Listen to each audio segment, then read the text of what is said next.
enhance those niche medical grade hearing aids to continue towards thousands less than most systems and remote access to an audiology team 7 days a week. Better hearing has never been easy. Try Jabra Enhance risk-free for 100 days.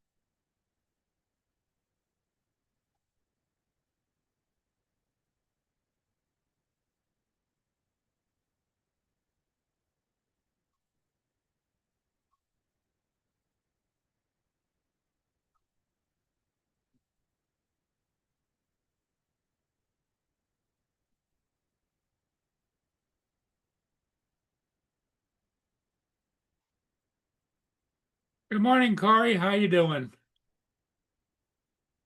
Good, I hope.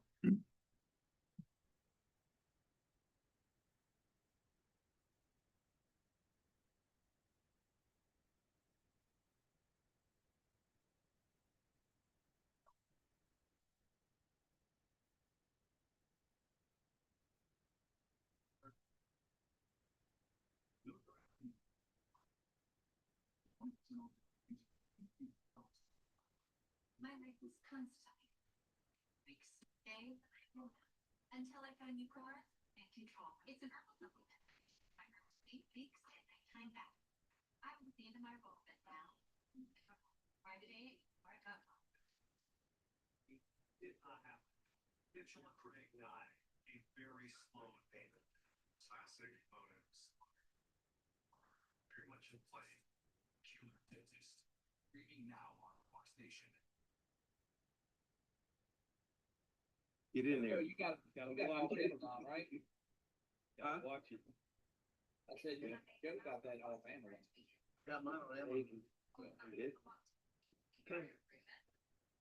No, you gotta, the time for hesitation is over.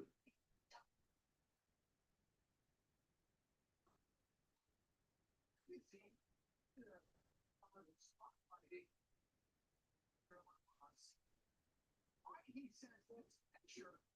Well, maybe the worst time. And the final hour from weekend starting like that.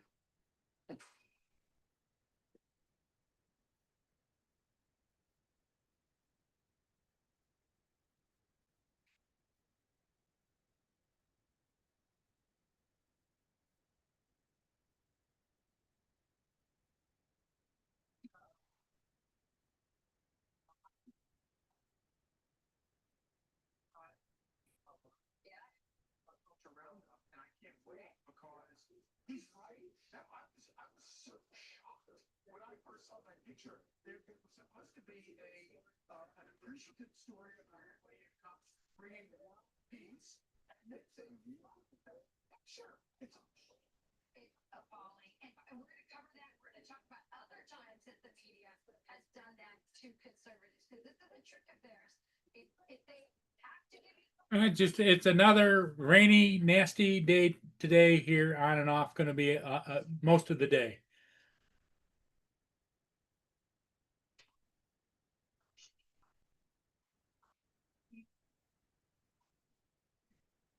Hey, Russell.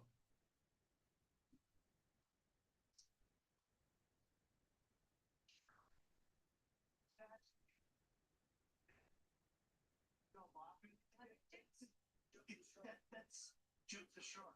if you're a photographer and you see that photo. No, I would say you should be shamed. You should be embarrassed to have that. It's just like Obama should be embarrassed to have that concrete lab thing out of the ground, walking beautiful now. Lake Michigan. He should be embarrassed for that. The photographer took this photo should be embarrassed if that's what his work is. I will.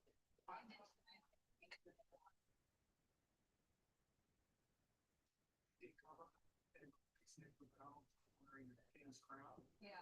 and that's probably a better picture.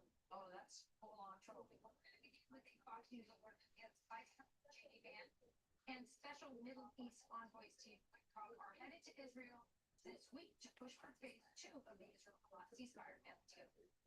Coming on as Israel coming into Hamas, Israel accused Hamas of violence, but I apparently attacking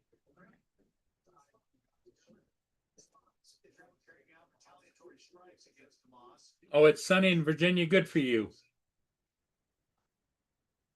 It's definitely not here. The storm front is coming across the state and headed east.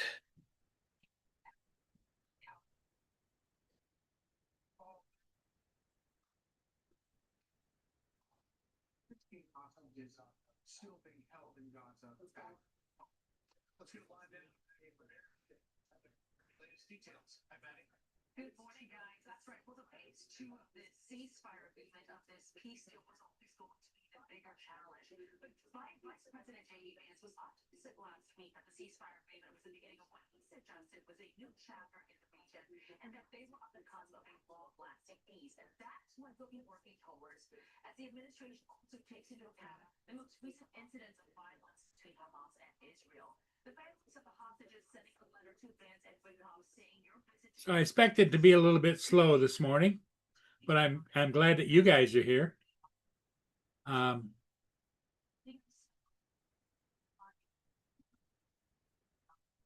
We'll see how it goes.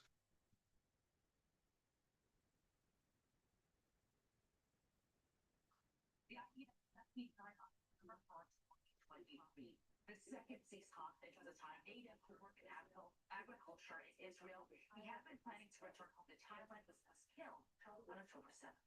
Russell, what's your plans for today? Anything?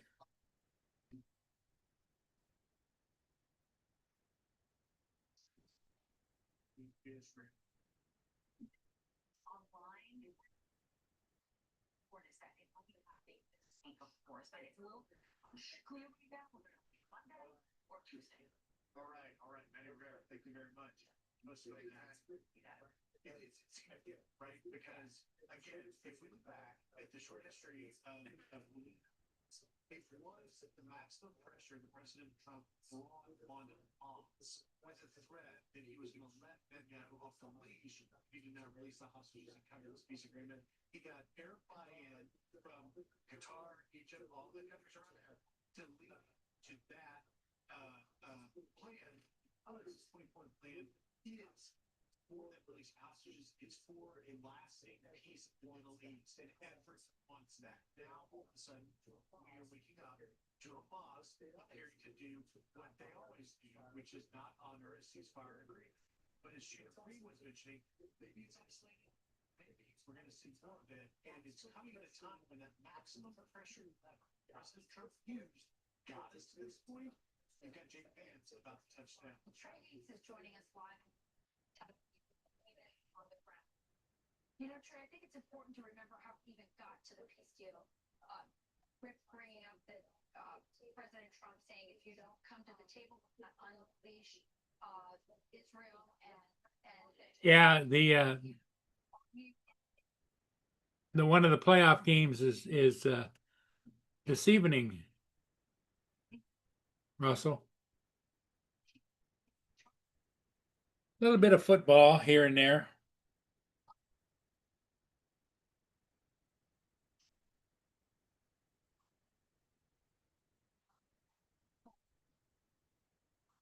Israel.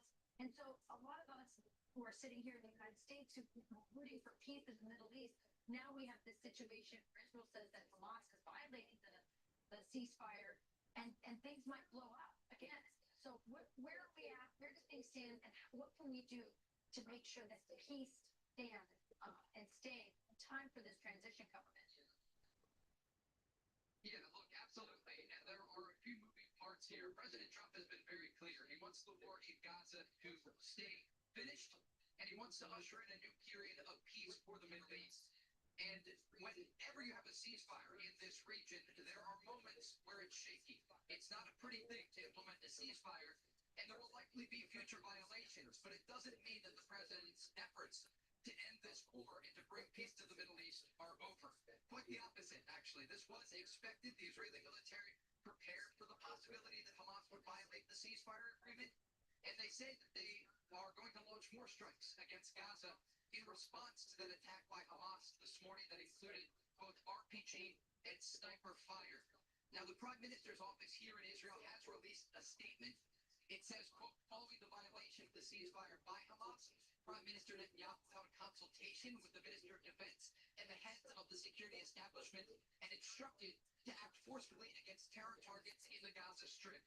Again, this means that there will likely be more Israeli strikes later today. We've also seen a similar statement from the Israeli military, but this is all going to take time. Remember, this is a phased deal, and we're still in phase one of the agreement. Hamas bodies of 16 they have to release overnight. Additional hostages were freed from Gaza, the deceased hostages, and the remains were returned here to Israel. But there are still many things that have to be done to implement this agreement. So, of course, Come on, Boone. speaking of the unreturned deceased bodies, from the moment that the ceasefire began, Hamas was technically in violation of the ceasefire deal. The deal required them to return bodies of the deceased. Right? Absolutely. And there was behind the scenes understanding of the exact location of all the bodies, but as we've seen in recent days, they're able to quickly identify and release them as they can locate them. The Egyptians are actually helping with that process. Russell, what game are you going to watch today? Football.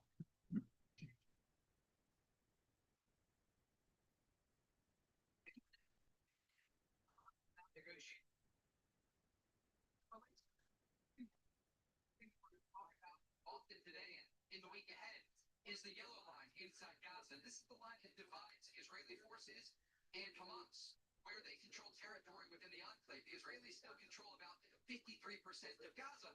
And over the weekend, the Israelis killed a Palestinian family that they say crossed the yellow line. But it gives you a sense of College football, Utah against BYU is on right now. Is that current or is that a replay?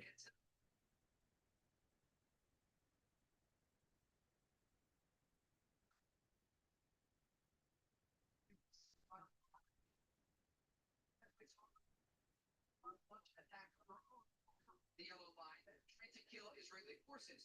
But I don't want to get ahead of our reporting here, but we will have more information to report later this morning on the aftermath of that Israeli attack against Israeli forces. These are still thousands of soldiers in Gaza. Was the rockets that went over the fire that went to the Israeli side from Hamas in response to the family dying, or was it just a random thing that happened? It was likely just a random thing that happened. We've been covering this part of the world for 10 years. I was inside Gaza in 2014. And when the ceasefire was implemented after that 51-day war, Hamas also violated the ceasefire then. They violated the ceasefire back in 2018, in 2021. And of course, on the morning of October 7th, when there was a ceasefire between Israel and Hamas. So it's not shocking that Hamas has launched this attack against Israeli forces. But like I said, this does not mean the ceasefire is over. It means that there will likely be a day that includes Israeli strikes. But there is still efforts to get this ceasefire to continue into phase two. So, Trey, part of the story that often gets left down is the critical humanitarian aid going into the Palestinian people. We've seen the videos that they're returning to homes with nothing. They're desperate for that aid getting in that has begun after phase one started. But has Hamas hindered is the aid getting in now with where things stand this morning? Good question. Looks like all the football games start at 1 o'clock today.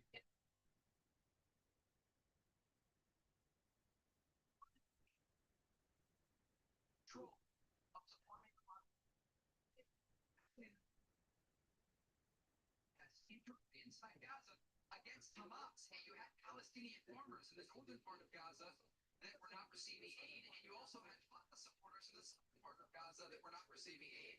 Don't know, Russell. And I haven't heard from either one of them.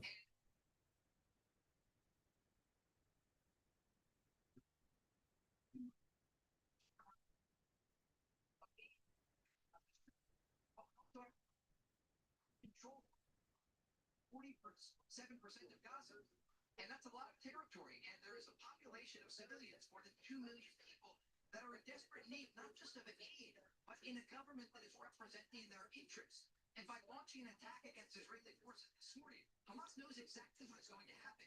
The Israelis are going to strike the Gaza Strip with their air force, and they're going to kill both Hamas members and civilians, and they're possibly even going to unravel part of this ceasefire agreement.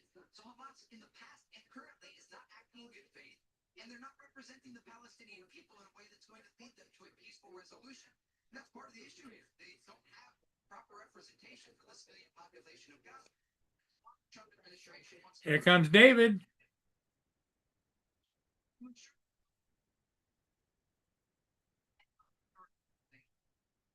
Hey, Paul, how you doing? Good, David. How are you doing? Yeah, I'm all right. Well, tired. Long night with the birds? No, to be honest, I've one of the best night's sleep I've had for a long time, but just seemed to be so tired after that seizure last night. So Oh, okay. You haven't had any more events like that? no, but sometimes it takes a few days to get over the tiredness.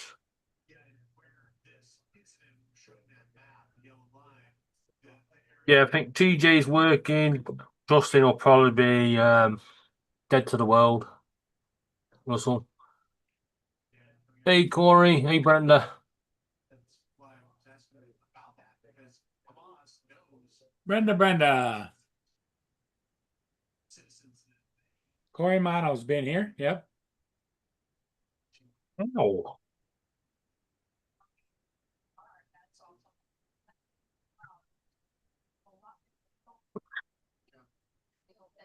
We get to the next phase quickly and especially put it I was just about to say Pickle's been good all day. And then I looked up, he's chewing a bloody box. Get in. You good boy. Or I'll put you out in the rain. Boone, lay down. Go lay down. Boone. Boone. Get up and lay down. Well, it looks like nighttime here. Gone really dark. Yeah, it's kind of cloudy and dark here too, as you can see. It's not. I mean, it's like 9 o'clock in the morning and it's dark, and it's really windy too. Gusty winds in different directions. I'm almost certain, Paul, you live closer to me than you said, because your weather seems to match ours. we see the women. Okay, insecure Although I say that, look out, there's no wind now. Absolutely windy earlier. Yeah, as you can see, the trees are ruffling pretty good here, and the leaves have changed. You see they're dark red now. They'll be coming off. Yeah. How are the trees there? Are they getting ready to drop their leaves? Yeah, we're in that golden brown season, but normally they drop by now.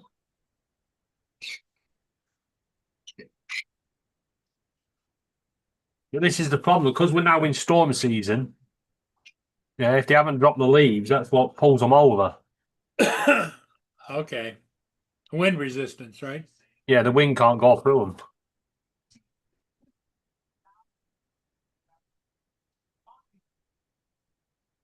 This is gonna work. Okay, is that gonna bring men back to their masculinity when they're Justin usually pops in about 9:20 to 9:30, but we'll see. Yeah.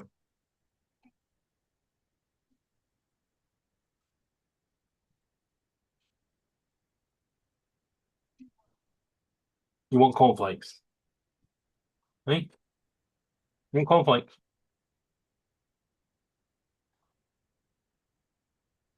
Who's eating cornflakes? Star loves cornflakes. Oh, really?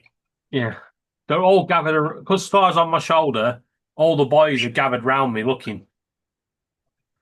He's like, you with that? With that, yeah, prisoner, prison guard. What you doing? Come on, let's go and get you some cornflakes.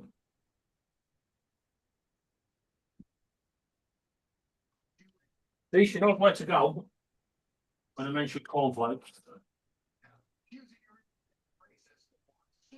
What do the other birds do when you take off and head for the cornflakes? They've all lined up with a. same time, she should See, they use Star as the bargaining tool. Oh, okay. So she's like the union steward. Yeah, it's like Star. Go give Daddy a good couple of cuddles. He'll give us some cornflakes.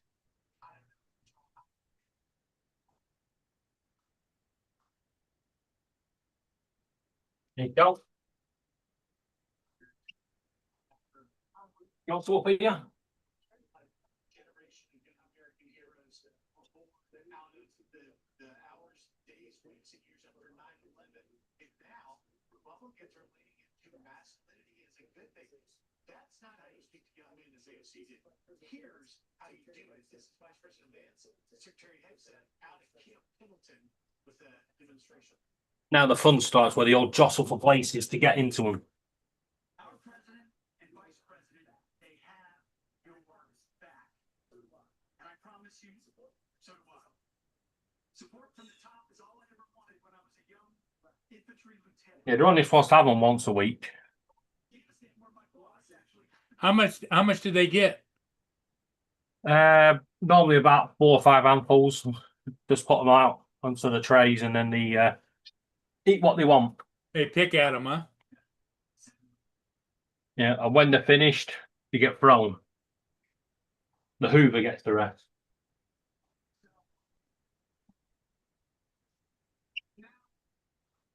Meet me. Beep.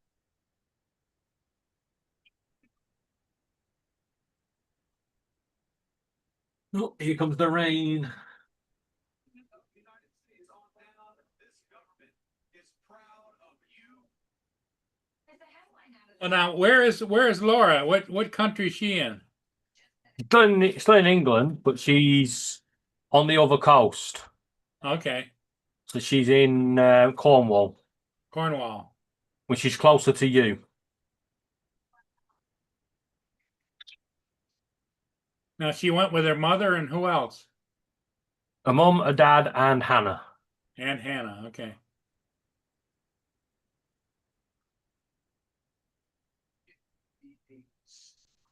Now, are Yeah. they visiting somebody or are they staying in hotels? No, caravan. A holiday home. Okay. They're there for the week. But Now, they picked good, they take a car with them too? yeah, but they picked a good week because it's absolutely layering it down there. And windy. Ah.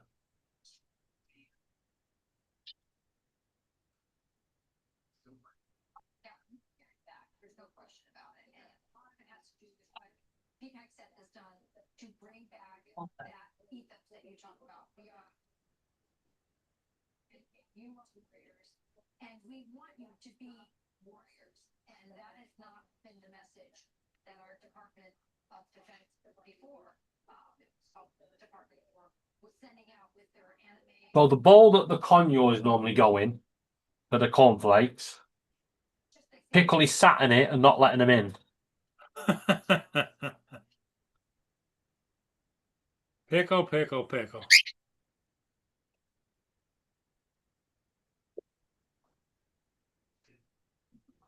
He did not want to go to bed last night. No? No, he kept landing on my pillow going, come on, and tapping on the pillow. As if to say, come on, let's go to bed. It's like, you ain't sleeping in my bed. Back off. I'd wake up with bites all morning. Everywhere.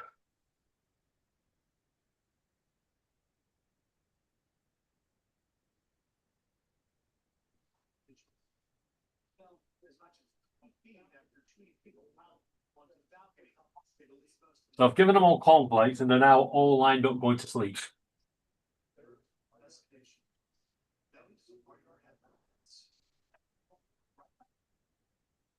Hello to me.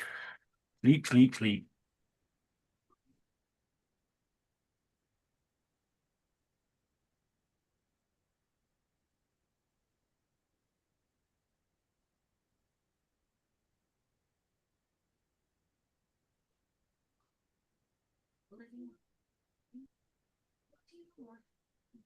Each lasted 4 hours. Both times prevents adhesive spill of treatment is 4 times a year. Here it comes. Oh, spot on time, Paul. Look at that. Yeah.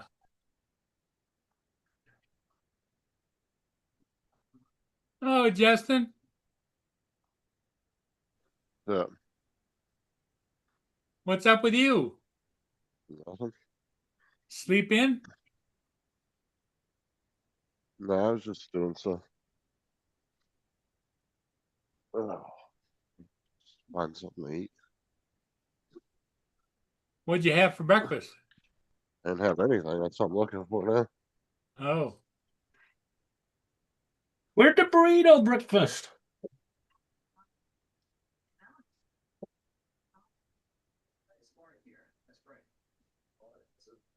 Brenda says good morning to Justin. Morning. He's in the kitchen hunting for food.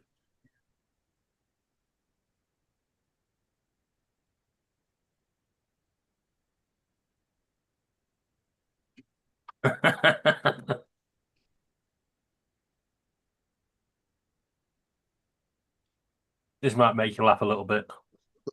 Let's see if anyone gets it.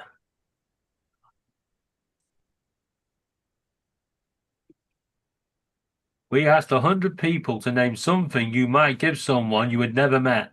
You said £12 million. Our survey said. What? It's Prince Andrew. Yeah. I can't. Yeah, we call it Family Fortunes, but you guys call it Family Feud. Yeah, and you know how they survey 100 people and then the family have to guess the answers. Yeah. Yeah, well, it's Prince Andrew, and he says we surveyed 100 people. What would you give someone you've never met? And Prince Andrew goes £12 million, and he goes, "Our survey said." That was the one that was trying to pay them girls off. He paid Virginia Golf off, didn't he? He gave her 12 million because he'd never met her. He's the royal that's no longer a royal. He's a peasant like the rest of us. Royally gone. Oh, they kicked them out or what? No, Well, he resigned, didn't he? he volunteered, but it was more like you either voluntary go or we're going to kick you anyway. He had no choice. He had to go. I agree with what the royal family was saying. Everything they're doing was being overshadowed by him. You know, they could go and give £1 million to every child in the UK, but the media wouldn't be interested. They were just interested in Prince Andrew. So, yeah, he had to go eventually.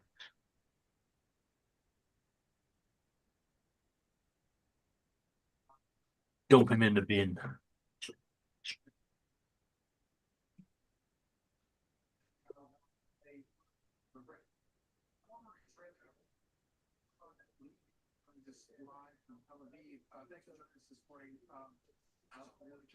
So, where do things stand right now in terms of keeping ceasefire together, long term? Trump's talking to peace through strength has never mattered. These terrorists are trying to challenge the ceasefire.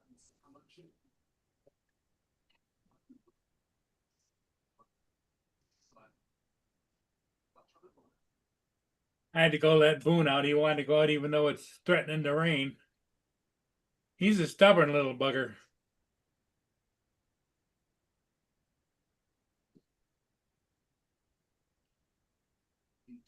I don't even question my dogs when they want to go out. They just let them out and let them go.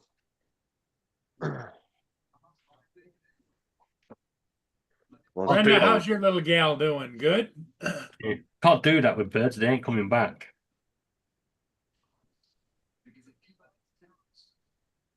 Well, theoretically, okay. Let's say they somehow got out of your house. Where would they go? They just keep flying and go for parks and then once they realise they can't find the food bowl, they'll start looking for gardens with aviaries. That's what Sheldon did when he escaped. So they would find a way to survive. Is that what they'd do? Well, find a way to try and survive, but then the bigger birds will probably pick them off. Oh, they become food for the bigger birds, huh? Yep. Well, the problem is the bright colours as well. That, you know, your native birds all blend in with the surroundings. That's why our birds are all dark colours. Where in the Amazon, where they got the bright colours of the trees, that's why you've got the parrots, the blues, and that. Good to hear that, Brenda. Brenda just got back from taking her little pupper dog for a walk. Now, is that? Oh, well, I won't go there. Be right back.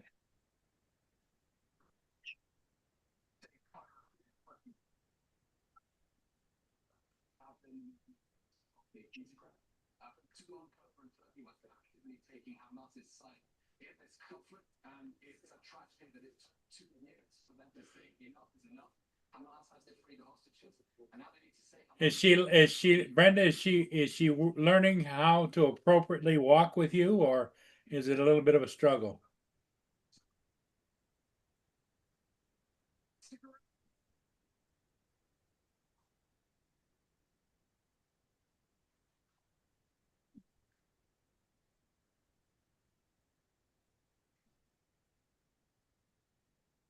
Yeah, teaching a dog at that age ain't hard to walk on a leash.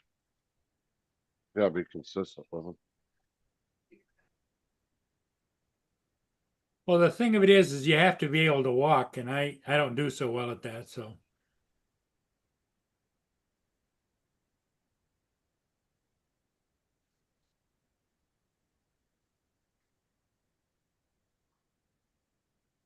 Justin, how's the weather there? Oh, no, I haven't really been outside yet. Seems to be nice out. So. Sunny, I know that. Yeah, it's dark, cloudy. It's rain on and off, and it's cold. It's only no, it's not that cold. It's 60 degrees. But I look down here and I see this guy with a jacket on. This guy with a jacket on. Down by the water, it's well, it's probably the jackets are on because of the wind, because it is very windy. I think my phone battery's given up. Your what? My phone battery. Oh, Well, this morning it said I had 10% left.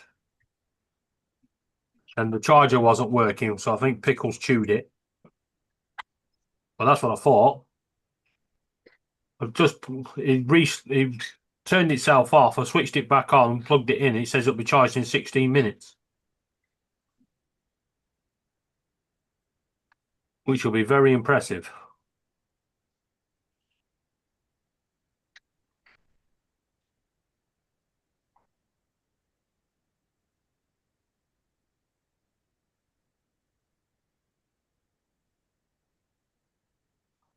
Leaving.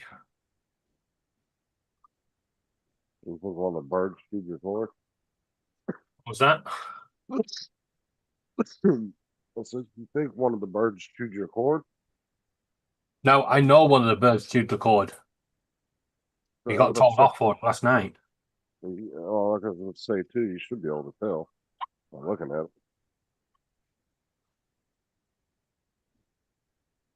All right, I've got portable battery packs I can charge, and that charges the phone, so that'll do for now.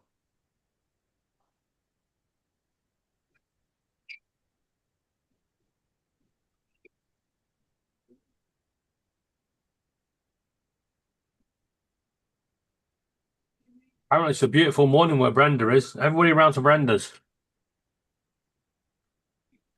It's bloody awful here.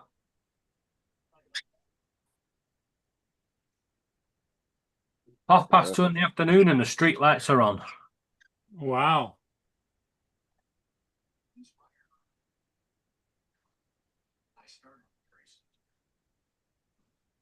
Well, Brenda, I'm glad you got a great morning and a great day for your walk, and she's doing real good. Yep.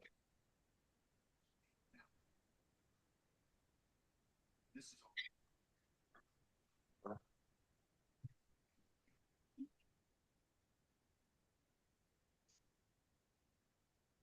Dare I click the news? Oh, let's see what's going on. Yeah, that was never gonna last. Hunt continues for thieves after priceless jewels stolen. Oh dear. Needed a wedding ring. Sorry.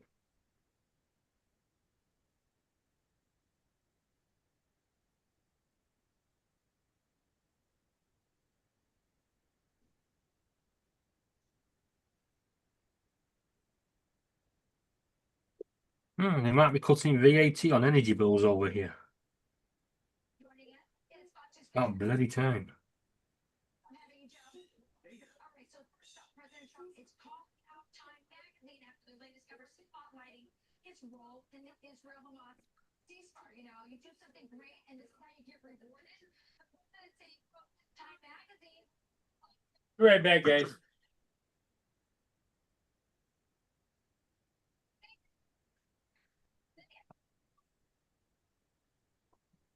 But an extreme. All wanted to look at you. Never taking pictures underneath angles. And that's what we're seeing. Well, this is super bad picture, and it deserved to be called out. What was they doing and why? Let's dig into this. Chief Time magazine. It's Sam Jacob, and the photographer is Ram. What do you think? By the way, I tried to pull up really bad pictures of both of them. Oh. No pictures online. never met Donald Trump's hair. That's Well, I was gonna have a bowl of cereal and no fucking milk left. Could drank all that. Ain't that the fucking worst when that happens? greatest achievements in both terms and Went in there and there was literally like less than a quarter cup in the fucking thing. I was like, who the fuck leaves this much fucking milk in the ooh. I hate that. It's like if you're gonna leave like fucking 4 swigs worth of milk, just fucking drink it. Fucking put it back in the fridge with nothing in there.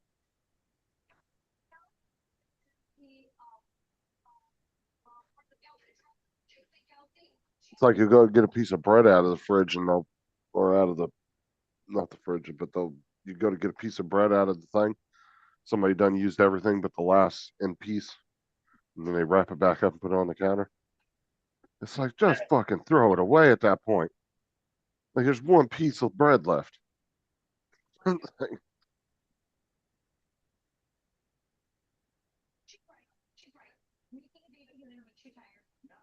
So a kitchen company that builds kitchen units for the wholesale industry. So those for the bigger companies to make their kitchens and stuff has gone into administration, and the administrator said the directors were forward thinking, proactive, and took all the correct steps. Yeah, when you reduced everything down to 25%, right, telling people it was a one-time deal sale, right, and all these big companies piled in and went, oh, we'll have some of that, but you couldn't provide this stuff for the orders. I think that's not proactive. I think that's fraud.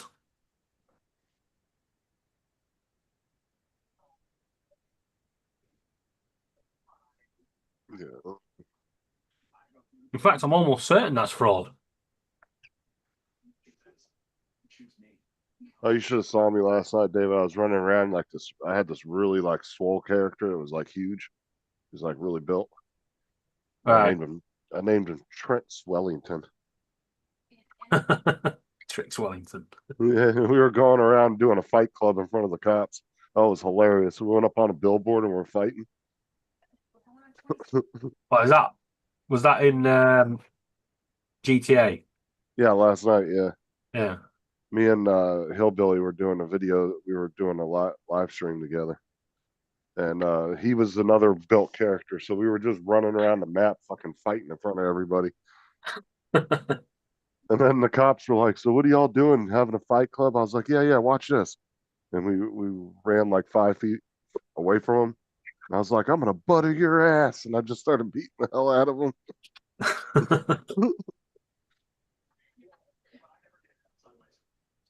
It's pretty fun.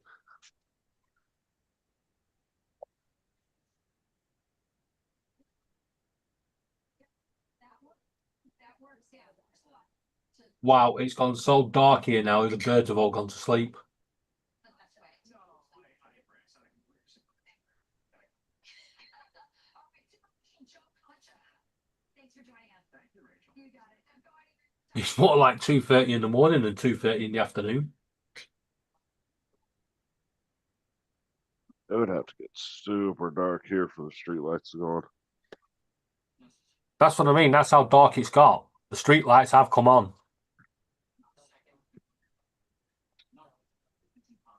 What a beautiful day to celebrate. There's been a couple of times where the clouds were so thick and nasty, and where people's headlights and stuff and all that started coming on. We're definitely getting one of those. The wind. Thing is, the wind has gone and everything is just still, which is not a good sign because that means there's going to be a mega storm.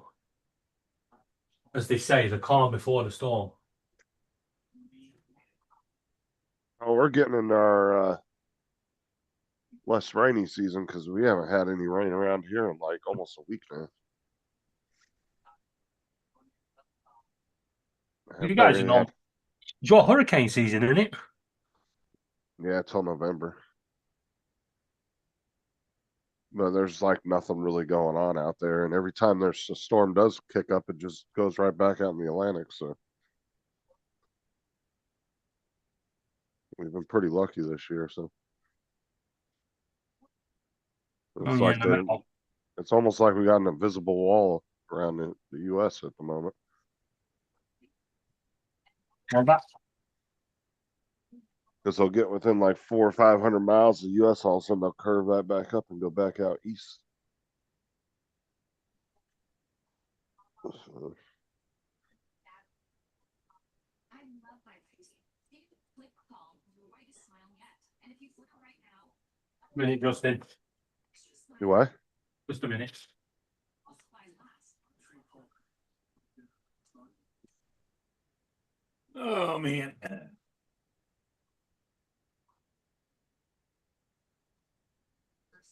Wait, fucking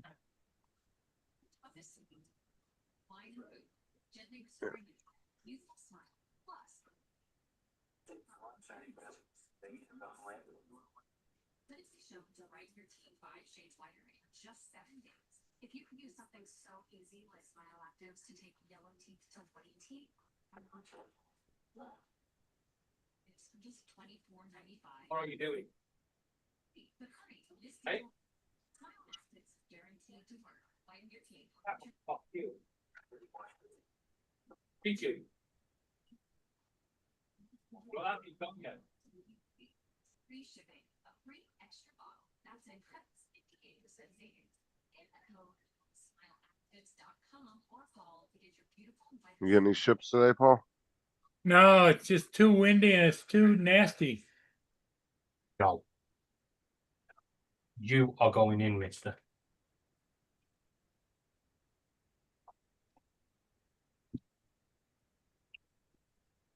Have fun.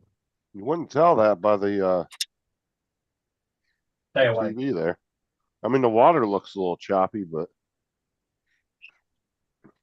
Well, as you can see, the pavement's wet. It stopped raining for the time being, but it's 32 or 35 mile an hour winds gust.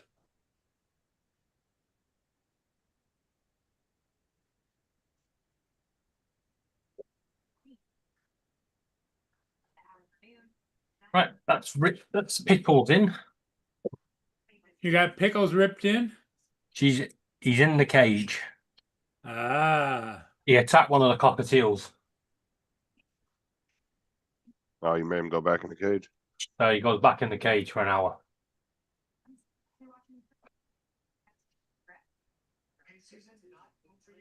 Time out. Yep.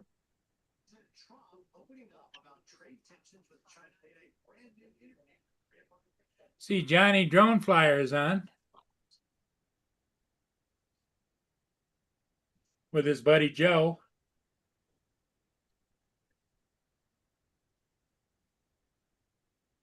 Yeah, I don't go over there, so I wouldn't know. I don't either. I went and looked to see who was on.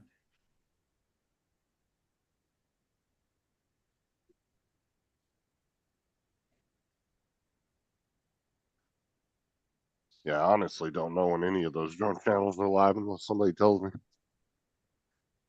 Because I'm not sub to any of them, so I don't really pay attention to any of that. But I did that a long time ago just because I don't watch that stuff anymore, so it doesn't interest me, the drone stuff.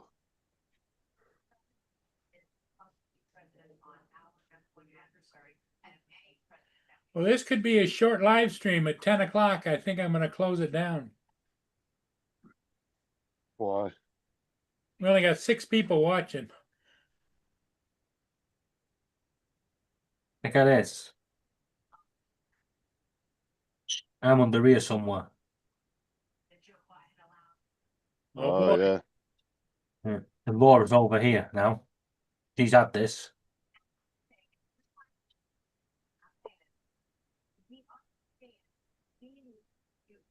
So she's down on that little Yeah, this little bit here. okay. Peninsula. So let me see how it goes. Oh, I hate when they turn it to this fucking blob shit. It never predicts where it's going to go. So according to this, we're going to be dry. You saw that other thing. It was absolutely soaked. This is the one we're waiting for. This big red blob here.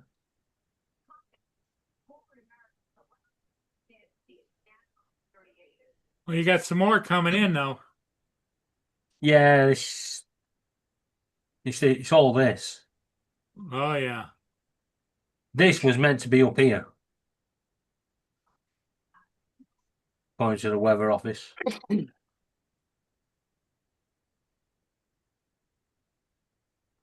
Here's Mark.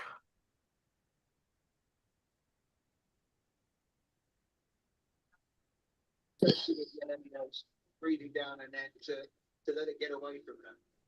Yeah, I mean, we thought we knew she Ooh, could thunder. tell. There, listening to her, she just doesn't matter how many times you want, you're still going to be nervous. She is saying her legs are shaking on the first tee, going down the first. TV's a bit loud, Mark. No, it isn't. Yeah, We it can is. hear We it. can hear it. So I'm going to. It's not my fault. It's not loud. What are you saying? Don't panic.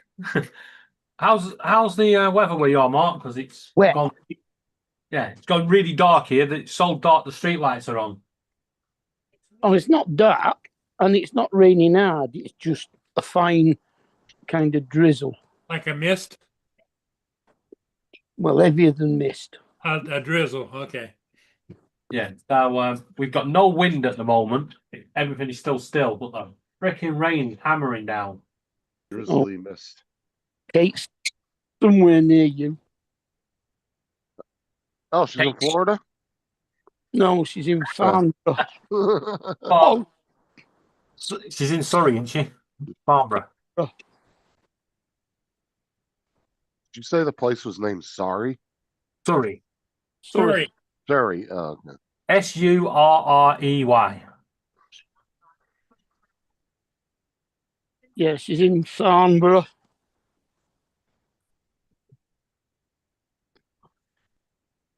Visiting family. What did they No, use? she's did gone they- down with one of her friends What to did see they? her friend's did they- sister. What did they used to call a small carriage? A Surrey? Yeah. Yeah. One with the fringe. Broke ass. A what? The one with the fringe on top. Yeah. Oh, back when my family owned that stuff, we would have called you a peasant. We didn't drive small cars. Wasn't a car, it was a horse-drawn It's carriage. a horse-drawn carriage. Hey Jim, how you doing? Yeah, but ours was so long, I didn't know it was a carriage. Yeah, You never heard the song, The Surrey with a Fringe on Top? No, I don't think he has. You're the only one- I really could imagine the days of horse and carriage. You know, you got the British one, all made of gold and that, pulling along there. And then along comes the Americans with this giant fucking big ass thing with like a horse going, okay, come on. That'd be a fucking the first limousine one.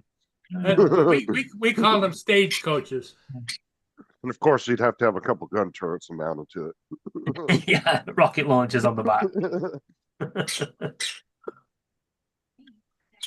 Yeah. Yeah. With a little sign on the back, get off the road, jackass.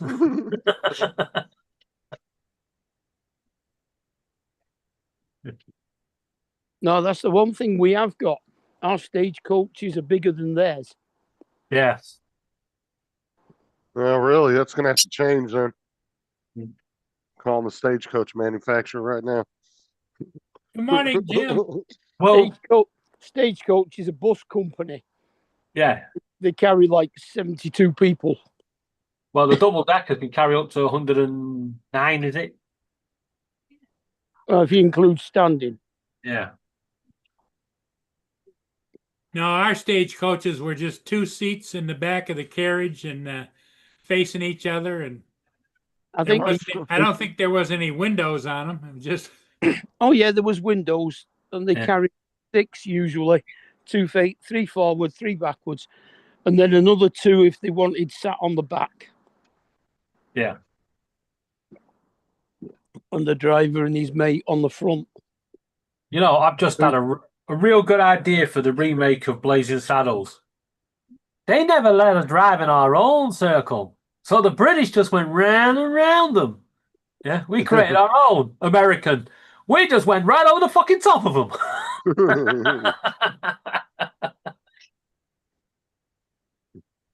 Oh, it stopped raining now. Oh, lucky you.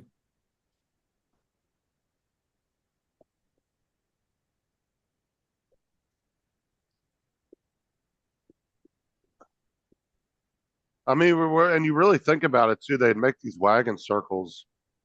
There really wasn't a whole lot of protection behind those wagons. No. No. You got to think because the whole top was just cloth, right? That ain't gonna stop a bullet or a fucking arrow. And then the bottom was 5-6 feet off the ground, and all you had was these big open wheels. Yeah.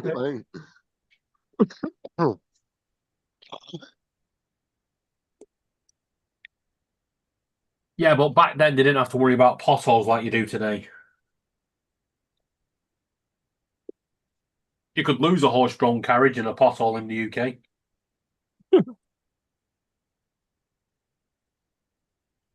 Oh man, could you imagine like taking like a fucking modern tank or something back then? Yeah. Like I really wish they would remake that movie from the 80s. The one they did where the Navy guys were on that they were on a aircraft carrier and they go through a porthole and they go back to World War II. So they got this like modern fucking carrier with all these modern weapons and shit. And they end up turning the tide in World War II, and that's actually how we won it, is kind of the way the movie explained it, because they had all these F-14 Tomcats up in the air, just fucking the shit out of everybody. It'd be nice to see like a modern take on that movie. Yeah, another Back to the Future. Yeah, but like it'd be cool to be able to see that, like, you know, where like a whole like battalion or something, modern soldiers get like thrown back in time. They just look like overgrown prams from the 1900s. Mark sent me this last night, but I've seen shitloads of this parrot thing, AI parrot. Quite funny. Dude, the AI is like Yeah, but watch this one. All right, buddy. Where's your owner? I'm not telling you. Oh, come on. Call my lawyer first. I need to talk to him. Your lawyer, huh? I know my rights. Do whatever you want. I'll not tell you anything. Calm down, Bird. We just need a photo. Don't take my picture. I'm not a suspect. This is my home. You won't walk in like you own the place. Get out before I start biting badges. garbage! Nobody's saying Get you're a left out of my suspect. living room! We just want to talk. And talk fast, I charge by the minute.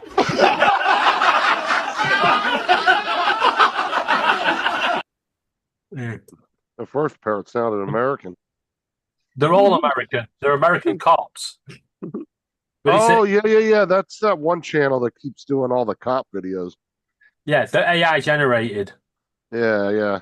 Yeah, they're quite funny. Yeah. We just want to talk to you.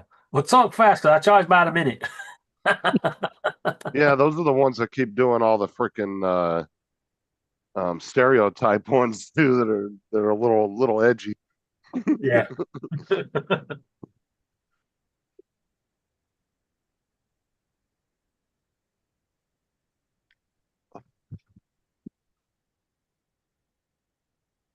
Once he apologizes, you can come back out. But don't come here pleading the Fifth Amendment with me because it doesn't work. I'm not American.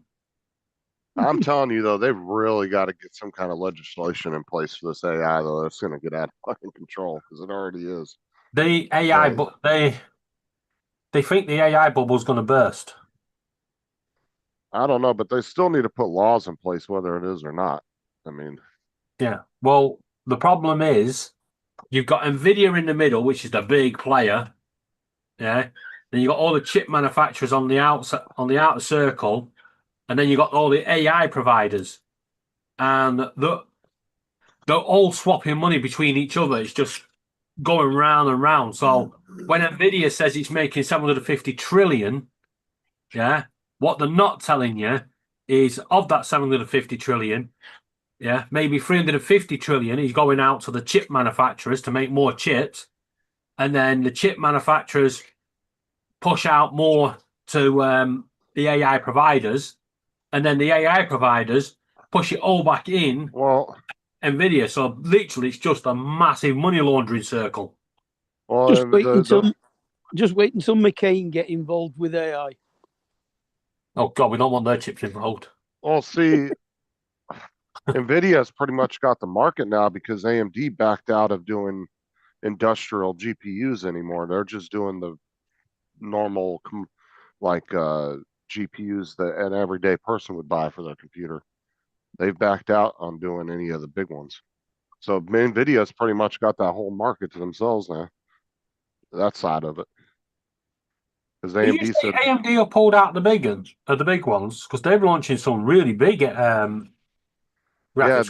they announced about 6 months ago that they were going to stop making like GPUs for servers and stuff like that. Oh well, they're the GPUs with the SSDs on the back.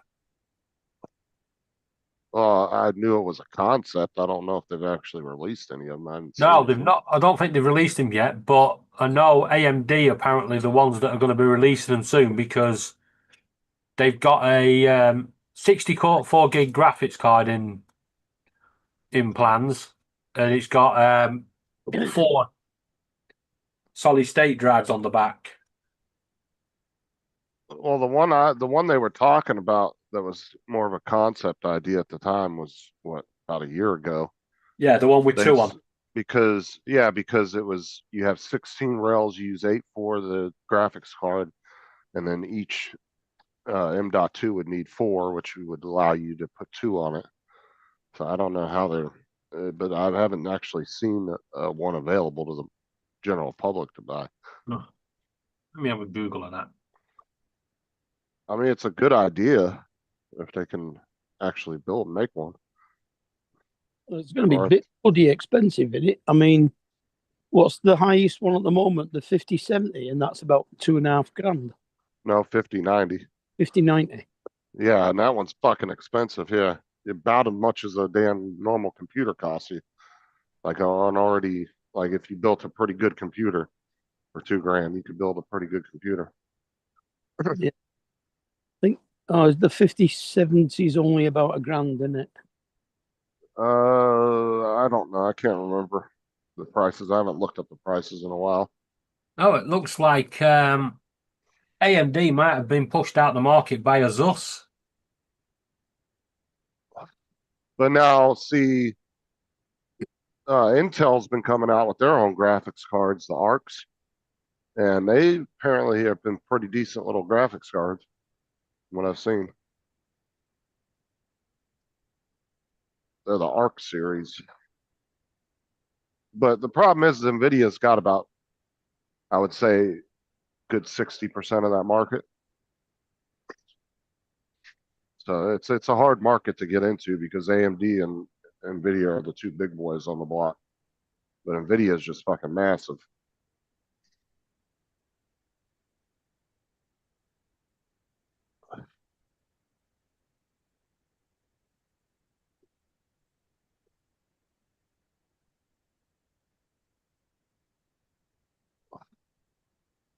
I'm trying to work out where they are on this because it says that they're on this graphics card.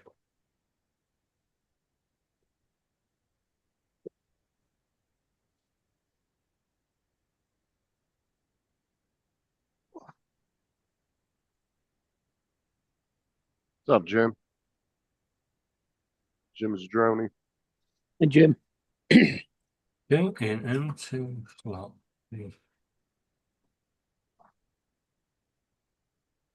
Belgian waffles for breakfast today. That's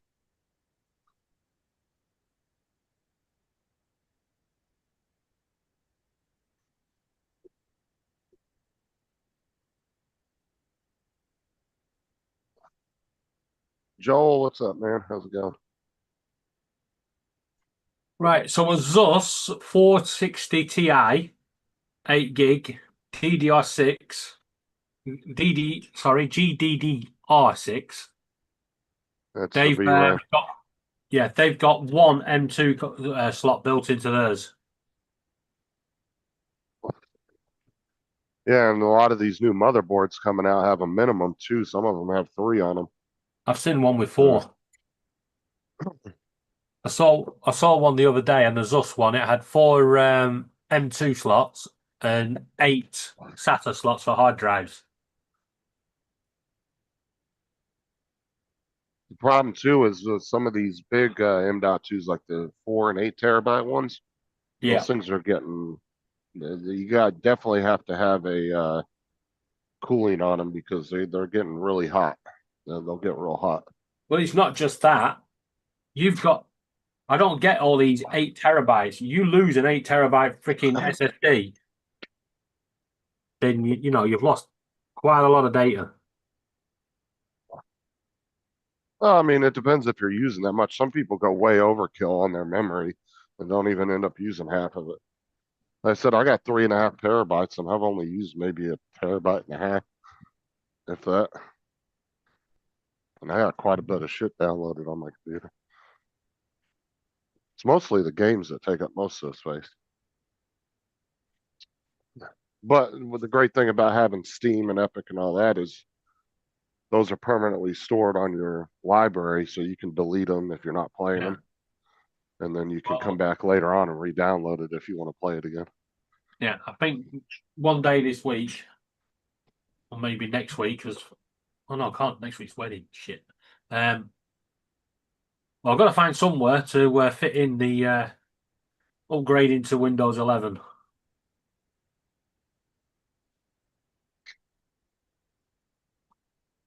I've got the.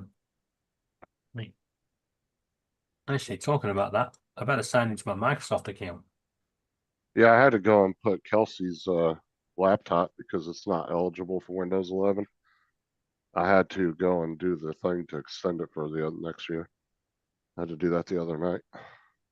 Have you looked at the options to backdoor it? No, that's kind of an older laptop. I'm not going to mess with it. When that time comes, I'll just upgrade.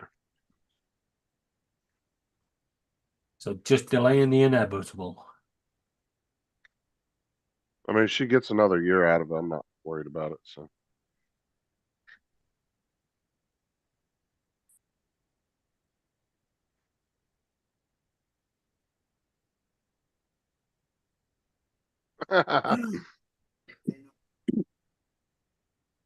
Good morning, Joel.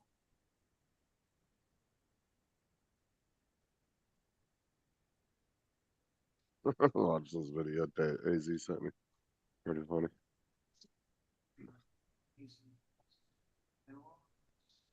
Yeah, they're doing it another year, Joel. You have till the end of 2026.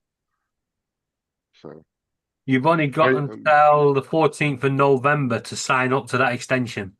yeah, you got to go into your Windows updates, and it will ask you if you want to join the extension program, and you just click yes. And on Kelsey's computer, it just immediately downloaded like an update.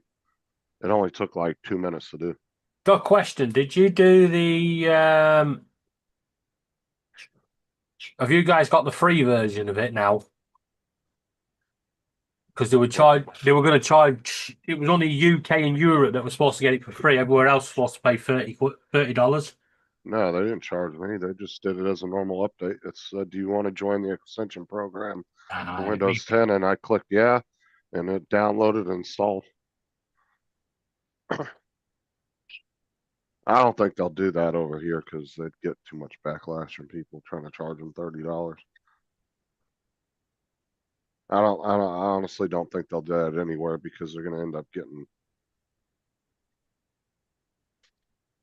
Yeah, but make sure you go to you got to do it now though, Joel. Go to your updates and hit check for updates and see if it should automatically ask you if you want to opt into it. And then just click yes and it will download like a normal download or a normal update. Why did they have to hide everything? But yeah, I would do it. I would definitely do it because I guarantee these hackers out there are going to be poking at Windows 10 computers to see if they've done the update on it or not. So I would definitely get that done as soon as possible. Because there's going to be people that have no idea that Windows did that or even knew that Windows 10 was ending. There's going to be a lot of older people and different people like that out there that aren't even going to realize that. They're just completely clueless. And the hackers, I guarantee, are going to be looking for Windows 10 computers that have not done that security update and gotten to that program. So that's why I went and did Kelsey's computer the other night.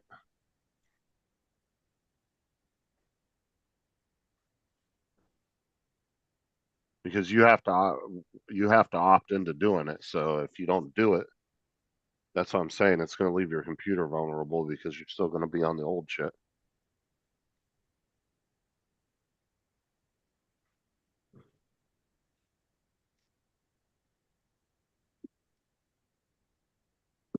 So because I technically didn't purchase it. I bought a computer and it came on it. It was supposed to have Office 2016 on there. And it won't let me in. Microsoft won't let me in, so they give me a new code. They've given me 1 terabyte of cloud storage space for that one. And then because I've got 365 through my mobile phone, I get an extra 2 terabytes with that. Terra. And then you get the Tetra, doesn't matter. And then you've got the standard 100 gig. It says I've used 0.1%, and it goes, would you like to buy some more space? No, I fucking well wouldn't. Google gave me 100 gigs free for like 6 months or something the other day. I was like, all right, I'll take it, I guess. Probably won't use it, but I did it on my phone. And of course, you get the 5 free gigs with Outlook if you don't buy any extended through them. They give you 5, but that shit fills up really quick. That's why I turned Outlook off because I was tired of it warning me every 2 days. Hey, you filled up your 5 free gigs. Well, I don't fucking use you anyway, so I just fucking I completely disabled it off my computer. The only thing that pisses me off about OneDrive, I mean, it's good. Yeah, it's good to have. Lloyd. Yeah, OneDrive's good to have as a backup. It's just that Windows every now and again will go, we're just going to automatically store everything on your OneDrive. No, on the computer, you fucker.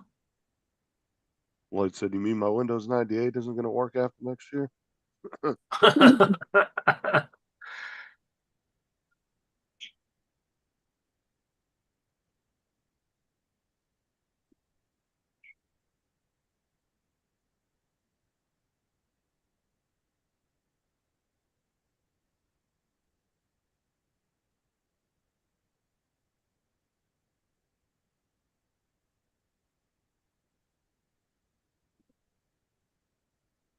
Yeah, Kelsey's laptop. I'll just upgrade her next year. I'm not gonna worry about trying to get around getting Windows 11 on there because usually when you do that anyway, it tends to be a little janky anyway. So, but that laptop's like probably a 6, 7 year old laptop. So Okay, the birds, and you're straight back in. Okay. what's up, Russell? Come on. Come on.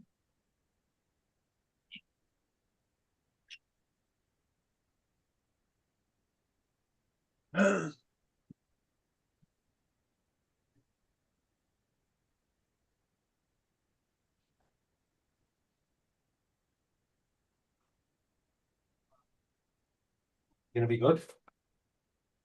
Look at cuts.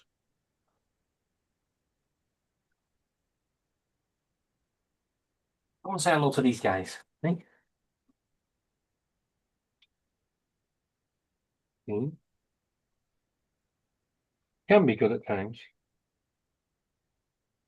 You need to turn your camera on, David, so we can see them. I can't. My camera's actually down the back of my desk, Oh, and I can't get to it. Who put it there, mister? Yeah, you tried to fly off with it, yeah. Little fucker.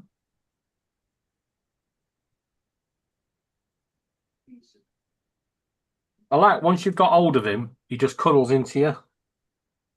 Yeah, but most of the updates, Russell, every month on Windows, like you get the cumulative updates, which are like major updates to your operating system, but most of them are just security updates every week. Those don't change anything. Think Just shit in the background. You ready, look. Because Microsoft Defender, they usually get at least one update a week. They usually don't go more than a couple of weeks without a security update. When you Yeah, I've had to turn my Windows updates off because of that. They've got an update this week that just goes round and round in a loop. Oh, phone's charged. Let's see how fast you drain.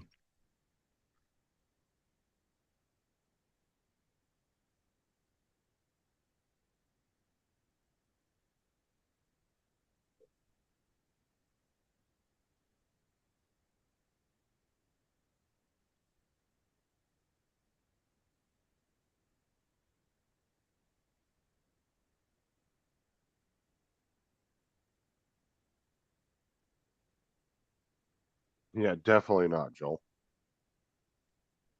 You know how many videos there are on YouTube of people doing that where they take a computer still got Windows 7 on it and they'll put it online and within 10 minutes you already got people in the fucking computer hacking the fuck out of it. Yeah, you don't want to be online on Windows 7, for sure. It's not that bad.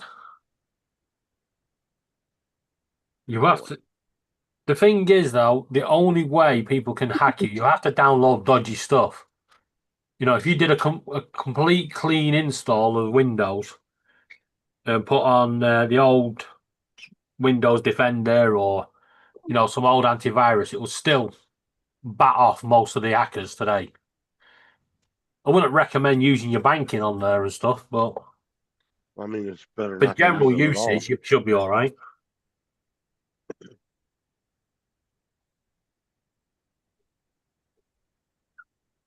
Well, they say like, was it 2% of all Windows computers, I think, are still actually running Windows 7.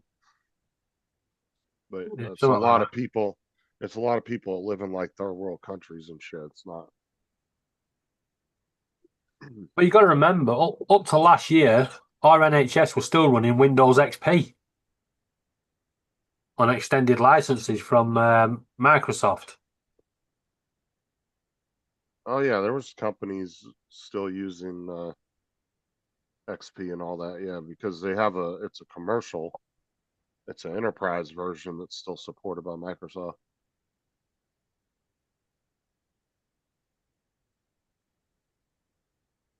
Hey, Jody. That's why I was Frank surprised was when in earlier. That's why I was surprised Bill said that the bowling alley had to update to Windows 11, because normally Windows will support the enterprise versions for years after they stop supporting it for just everyday people. Usually they'll go good 7, 8, 9, 10 years sometimes after they end security support for regular people. Bring And back Windows 3.1. But yeah, they were ending it just as quick as they were for everybody else. You know what, Microsoft? If you want to get me to upgrade to Windows 11, 12, 13, 14, make it look like Windows 3.1, and I am there. I am in. It was so easier to navigate.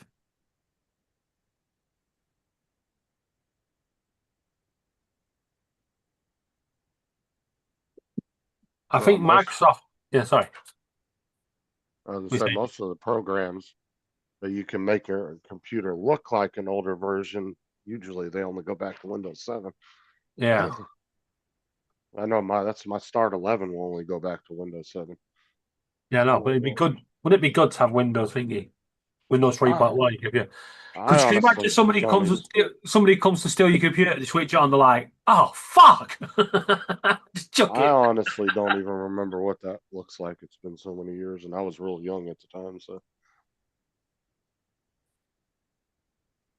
I barely remember. I remember like what Windows 95 and 98 looked like vaguely. I mean, it's been a long time too.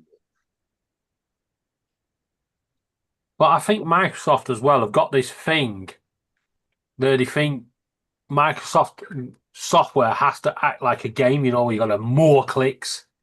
You know, people need to understand when people say they want more clicks, they mean more features, not more clicks to get into the same fucking feature we already had.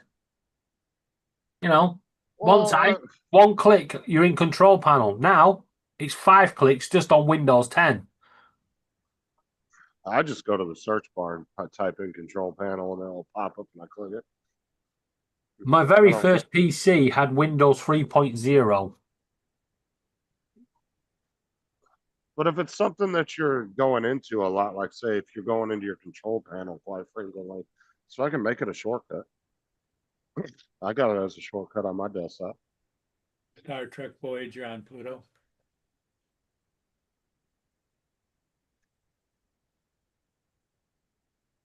Yeah, I don't want a lot of stuff on my desktop, and even though there's shitloads on there, I hate a cluttered desktop.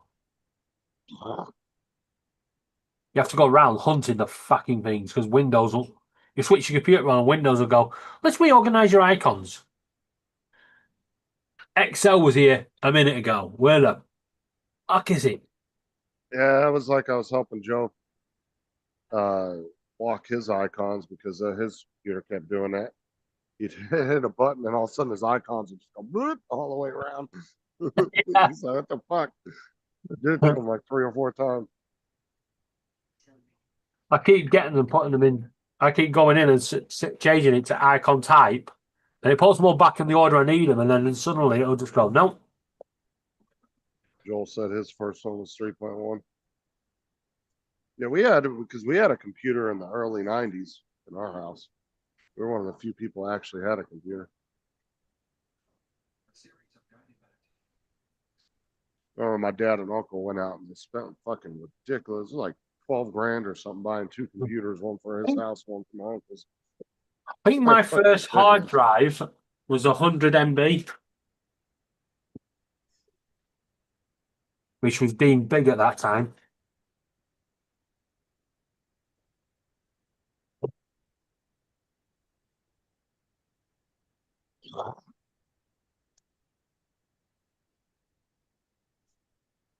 Yeah, and I was deemed as the PC king with my two 256 KB RAM sticks. I said if you could take a modern computer back, just your basic pre-built you could buy. You took it back to like the late 80s, dude, you'd be a god. Yeah.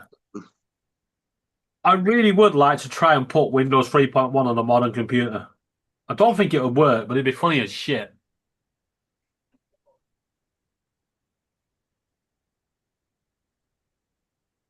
Click that window and it suddenly goes. Oof. There's a bunch of videos online of people installing old operating system. And it can be a bit of a pain in the ass from what I've seen. Well, yeah, because Windows 3.0 had the Millennium bug.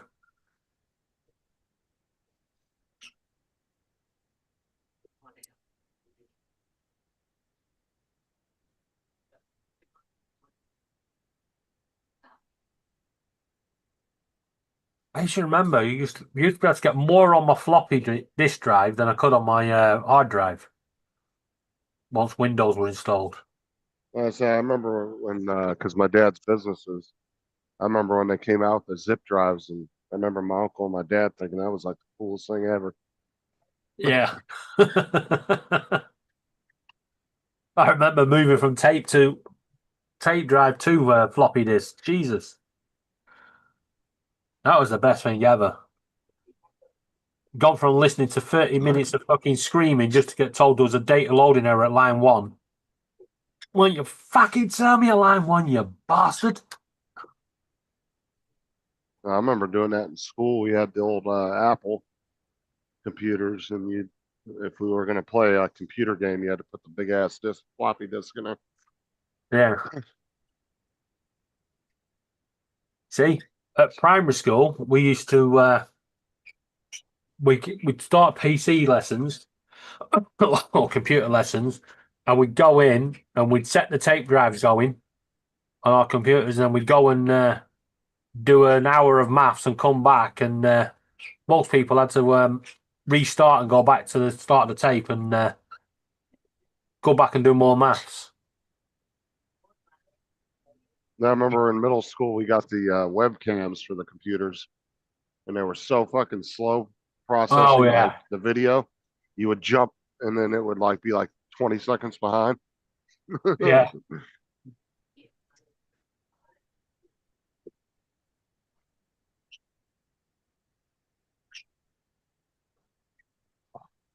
Yeah, back in 1993 when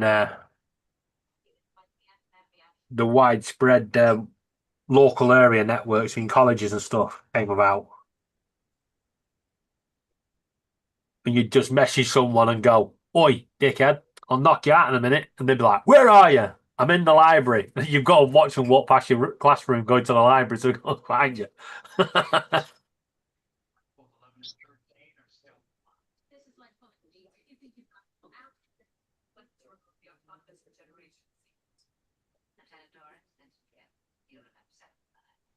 And then the old American chat rooms from Yahoo came out. They were funny. I remember the chat rooms back in the 90s. Yeah.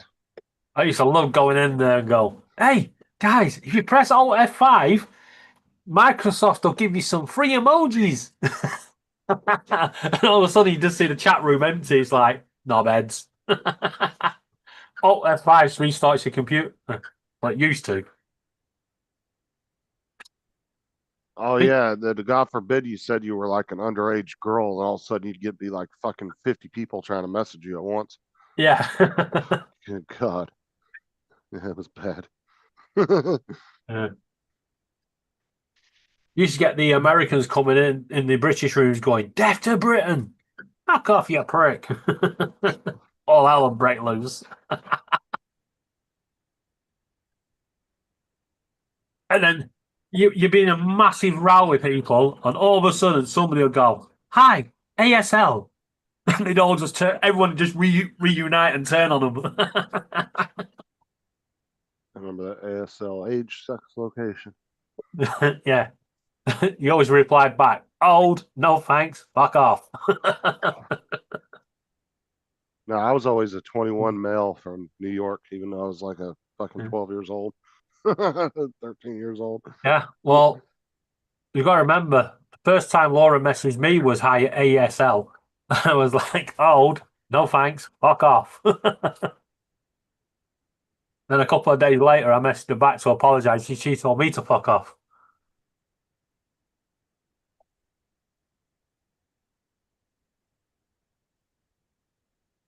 Then who'd have thought it a couple of weeks later when she fell off that wall, it'd be Laura. And this is why I told you guys, don't encourage her, because I did. I made that mistake. I encouraged her by messaging her back.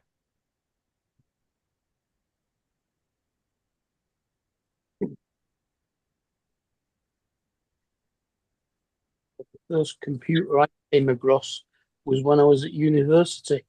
We had to put everything into punch tape so that we could put it into it. Fucking hell. Screw that. That Oh, was little punch cards or whatever. no, it was like a tape. Yeah, was you had to put, big you had to roll put of holes paper. in the right place. You had to write it in BASIC, transfer it onto paper tape, and then feed the tape into the computer. Yeah. Oh, I remember Basic and QBasic. But that was back in 1980.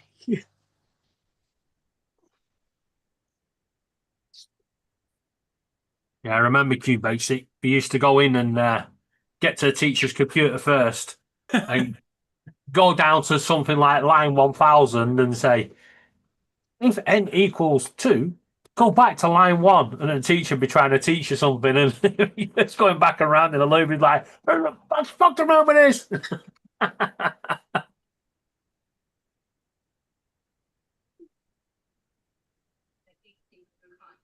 First time we got a PC at work must have been in either the late 80s or early 90s. But you have to feel sorry for someone on the panel because his first computer was Slate. Weren't it, Paul? Yep. You had to tap it all onto Slate and then jam it into the computer. Read this, you fucker. Calculators didn't come out until I'd near secondary school. I would love to go back to the days of school just to go to that maths teacher when they go, you wouldn't have a calculator in your pocket all your life. What's this, bitch?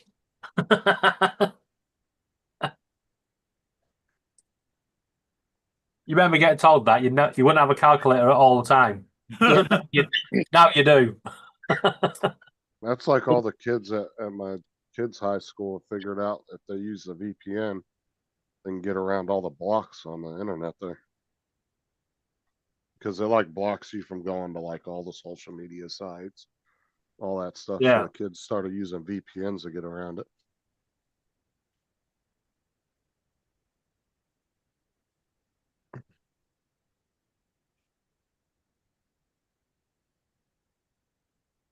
Yeah.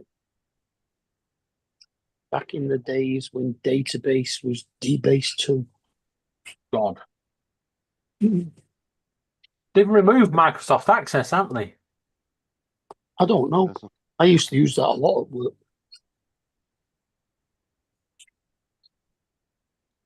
It's the one program I could never get on with. Well, all the police's accident database was kept on Access. Yeah, So- no.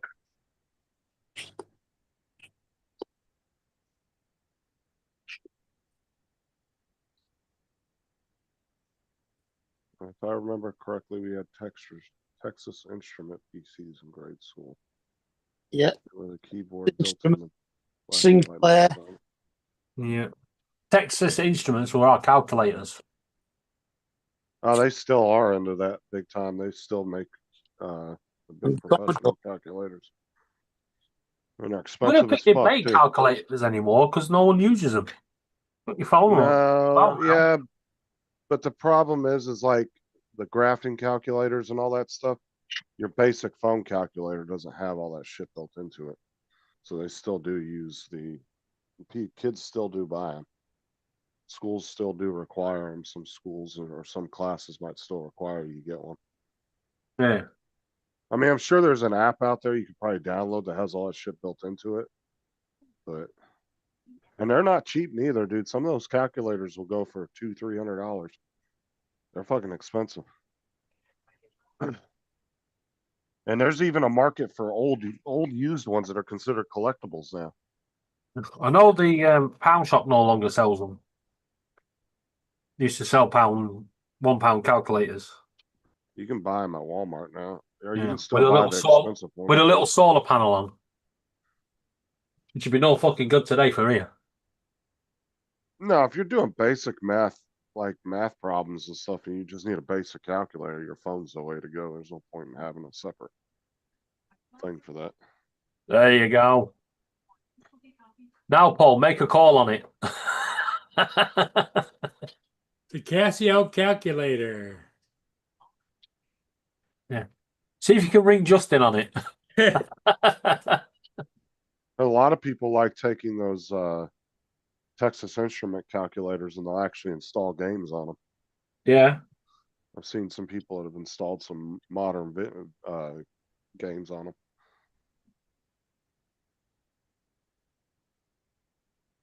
That's why I said When you there's say modern actually games, you mean the old games. You won't Yeah. put a modern game on one. No, I've seen some where they've gotten like PS1 and even PS2 games on them. That's what I mean. Get But that one. there's a lot of modding you have to do to them though. But like I said, there's still actually a good market for used Texas Instrument calculators because there's actually people out there that actually collect them. And so certain ones from certain years can be worth money.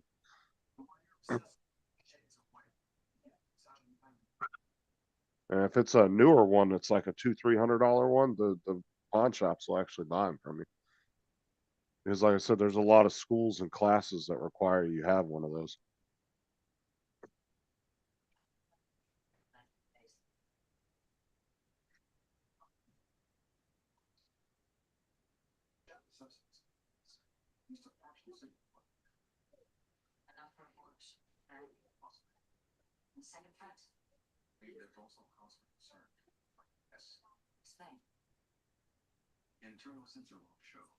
Like if I needed a really high-end calculator like that for like a college course or something, I would actually rather have a calculator even if I could do it on my phone.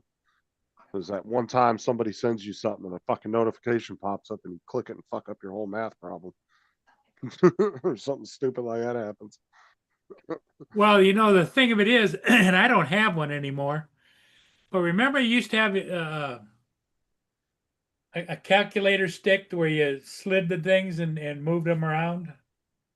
What Yeah. did they call that?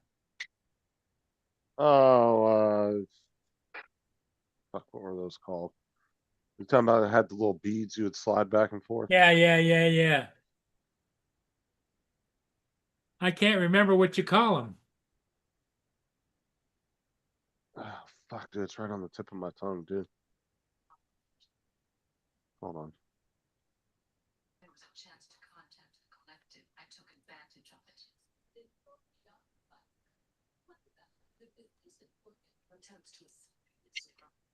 it. Abacus? Yeah, an abacus, that's it.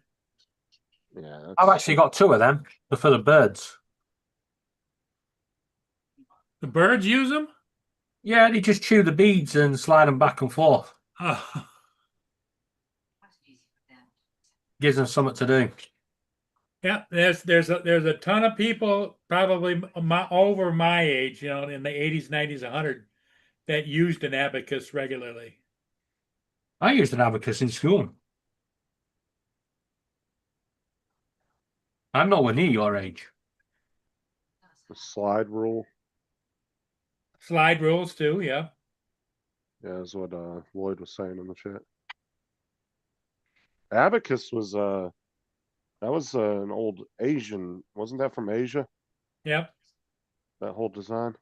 The slide rule, I remember my slide rule too. Yeah. You had 100 beads on it.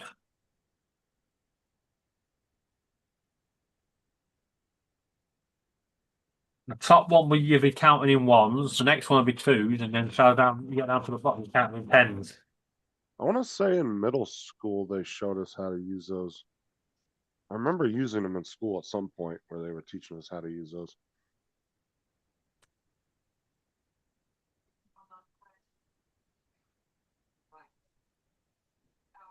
Joel said my first home PC was an Atari 800, which I still have to this day, sitting in a box. Do not want to be what you are. Return not to the collective. You lost the capacity to make a rational choice once you were assimilated. Fate took that from you.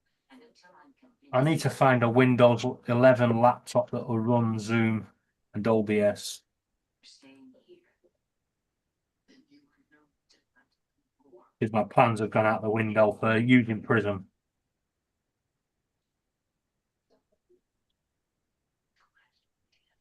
Is that a slide rule? Yep. I don't remember those. Oh, I remember them. Used to get confused as shit with that. That's when our teacher was like, remember, if the internet goes down, you'll need one of these. Hell the fuck no, I won't. Look at the price of them used. Yeah, there's a market for old stuff like that. And there might still be college courses and stuff, certain ones, and probably still use those. Yeah. Because like some college courses or even training, like even in the military training, they'll still treat you or teach you how to do analog version of your job, even though it's all digitalized. They'll show you how to do it the old school way just in case, you know.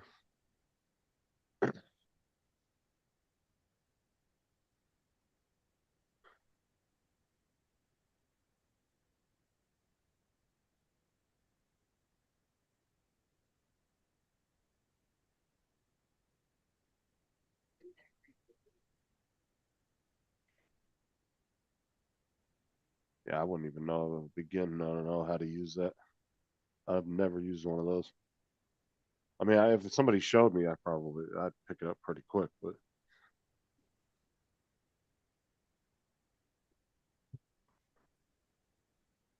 See, there's so much things I would like to go back to my teacher and say. Because it's like, if the internet goes down, you would have to use one of these.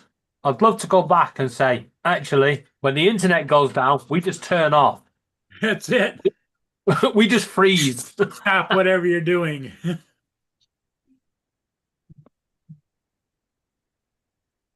Like when Facebook goes down, everyone fucks off to X to complain about it.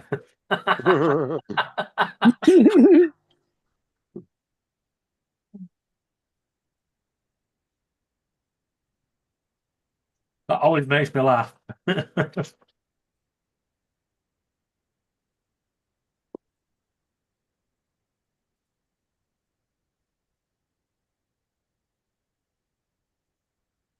Did I miss anything? Kate phoned me. Yeah, we just delve down slide rulers and abacuses. Abacuses. And other stuff to give you PTSD. Well, we use slide rules at school all the time. And logarithmic tables.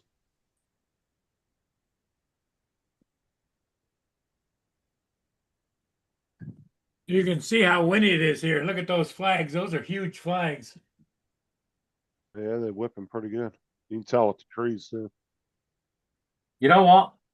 There ain't a bit of wind here at all. These are not moving, no nothing. The rain is absolutely hammering down. And you can tell by the water. The water looks really choppy. Yep. Yeah, Kate said it was Hey, raining. Paul. Really unsettled. Yeah, you shut the fuck up. Me now. What have we got here? Wind. Temperature 13 degrees centigrade. Oh, at 200 feet, we've got 21 mile an hour winds gusting to 36. But the tree isn't moving much in my garden. Should have heard that then. Big baby right now.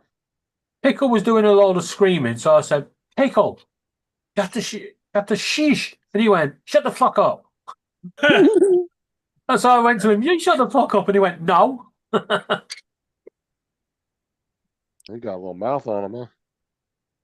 Fucking sorry. 50 I now understand why he's had six other owners.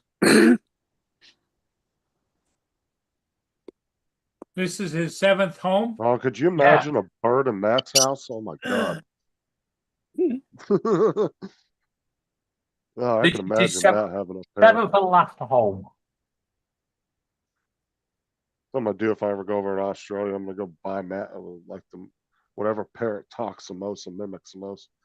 I'm gonna go buy it, put it in his house. Actually, what you want to do is get a minor, crow a minor bird. or a crow, because crows only pick up bad words. God, dude, like I said, I can imagine a bird in Matt's house. Oh my god.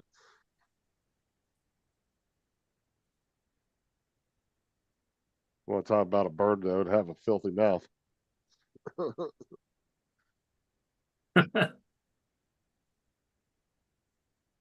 Problem is, people get them, teach them all the bad words, thinking it's funny. But what they don't realise is, once it becomes not funny, and you have to get rid of it, nobody wants it. Well, I mean, if you're gonna buy a bird anyway, you gotta be under the understanding you're gonna have that thing for a long fucking time. Yep. Because birds will live a long ass time.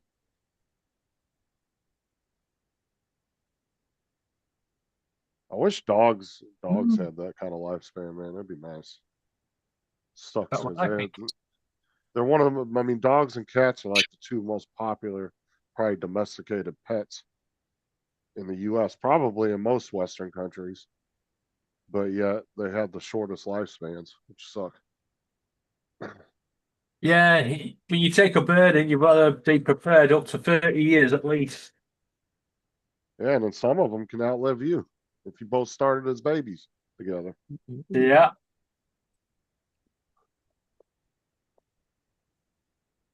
And some of them are lucky to see the end of the day, aren't they, Pickle? That's why I said you've seen life expectancy go up with human medical treatments and advances over the years, obviously, because back in the day, if you lived till 40, you were fucking considered Paul's age back then. Yeah. Like, but animals just, even with the advancement in veterinarian medicine and stuff, it just doesn't seem like it's extending their lifespans at all. Oh, it is. I mean, you go back to the 80s. yeah, but not significantly, though. No, it is, because you go back to the 80s, the average age of a parrot was 20 years. Now you've got parrots that will live 80 to 100 years. Yeah, but what I'm saying is dogs and cats, though, they haven't really extended their life. Well, I don't know. Dog cats used to be 12 years, didn't it? Now it's 16 to 18. And let's face it, when a dog gets, say, 12 years old and they got to go in for something and the vet's able to give them another 2 years from surgery, it's probably not that great anyway because the dog's like got something significantly wrong with it. So it's just living in fucking bullshit for the last 2 years. Come on. Get in here. I'm saying, like, if you went by like human medical technology and veterinarian, I mean, you would think by today's standards, a dog could live 30 years, you know, at least 25 on average. It sucks losing a dog. 'Cause you'll go through a lot of them throughout your life if you're a big dog person.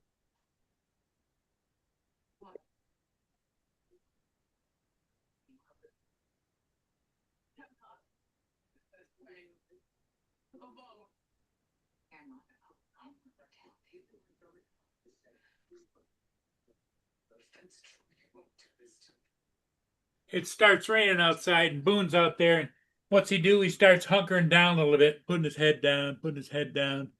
What the hell? Yeah, that's dogs for you. Well, I'll tell you what, like Aubrey has never really experienced losing an animal because she was real young when we lost Walter, so she don't remember him. But like, if something ever happened to Tyson, dude, she'd lose her shit because they're like little buddies. Like, he spends a lot of time with Aubrey.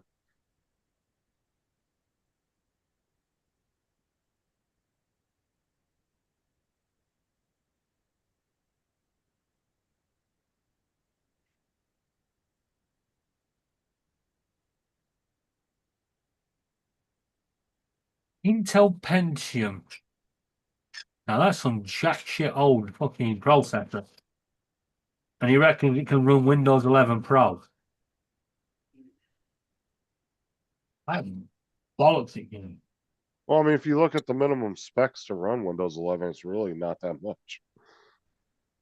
It probably isn't I mean, but if you go by minimum specs on anything, I mean, you're barely chugging along. It just has the ability to do it. Would you really want to do it? Probably not. Like some of these high-end games, the minimum specs will be so low. But then it's like, dude, if you were really playing with those specs, you wouldn't even enjoy the game. It would just look like shit. Because you'd have all the graphics, everything completely turned down to nothing. But it can run it. That's the key. Right, so it's got 7th gen Intel i5 processor. 7th gen's not too I bad. don't It's think- obviously not the No, best. well, I don't think that would run Windows 11 without backdooring it. I wouldn't. I would think it could because most of the cheaper laptops that can run Windows 11 now, a lot of them have like 6th, 7th, and 8th generation chips in them. That's why they're so much cheaper. Yeah, but it's not supported. Just because they run it doesn't mean they're supported. Like I said, look at the minimum specs for Windows 11. Like I said, it's actually a very low spec sheet. But like I said, that doesn't mean it's going to run well. It's going to be probably unenjoyable to use. You know what I'm saying? It's going to be really laggy, really slow, jittery. But it can run it. So that's all they're telling you. Yeah, it can run it, but they're not giving you the bad side of having the minimum specs. Like I said, same with games. Games will say, oh, you only need 2 gigs of RAM and you can use an old ass processor from 12 years ago.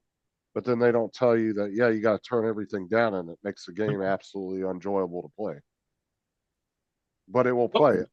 Okay, well, somebody asked if it would run Windows 11 on the HP forum, and the response back from HP was, "Be serious, man." I'd say that as a no.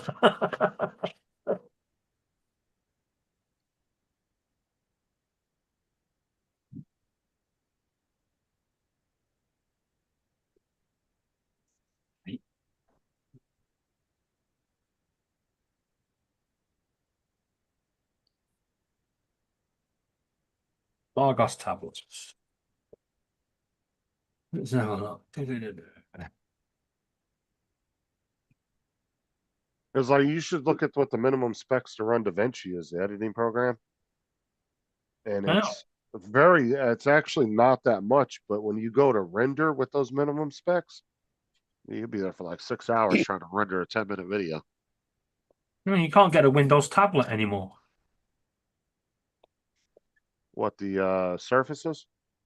Now, you can get them, but I'm talking about an actual tablet with Windows 11. iOS 18, Android, Fire, iOS 17, and Magic OS. Stay away from the Fire tablets. Those things fucking suck. I hate Amazon's tablets. They're a lot worse. Just put Windows on it. They might be cheap, but they're crap ass tablets. See? Straight away, all they bring out is Surface Pros, and Surface Pros won't run OBS.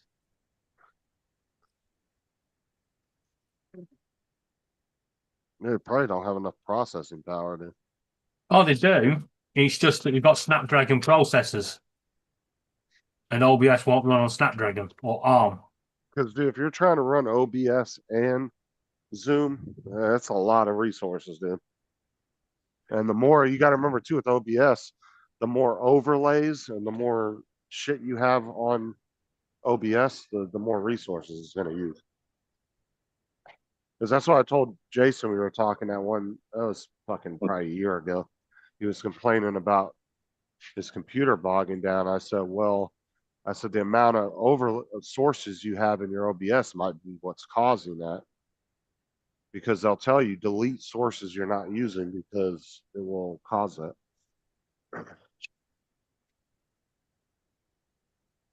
And we all know Zoom's a resource hog, so Yeah.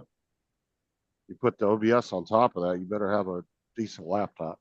You're trying to run both of those. I would say you definitely want something with a dedicated graphics card in it. Yeah. And it's got at least 16 gigs of RAM. What's Streamlabs Mobile like?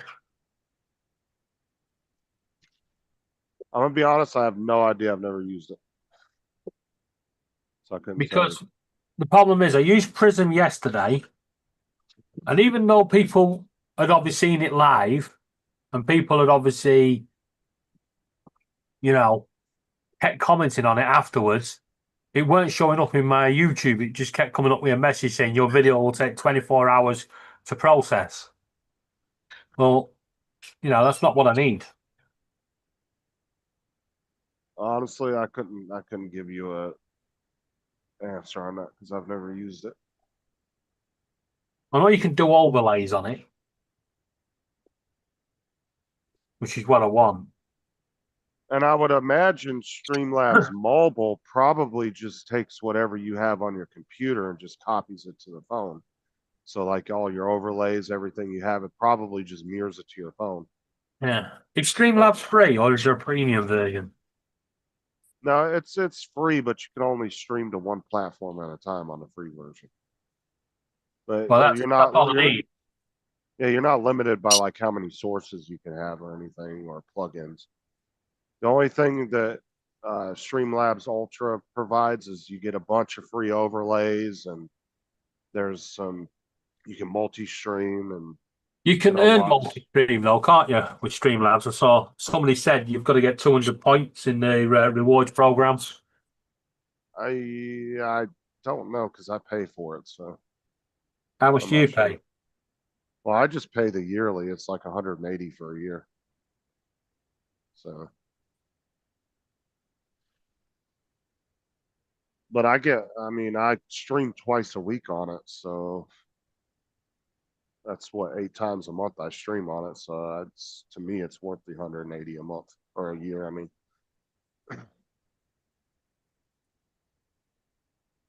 Yeah, I'm thinking. Plus, they give you free shit all the time when you re-sign up, like if you do the yearly thing. Like I got just the value of that loop deck alone, that thing's like $160. If you I'm thinking I'm gonna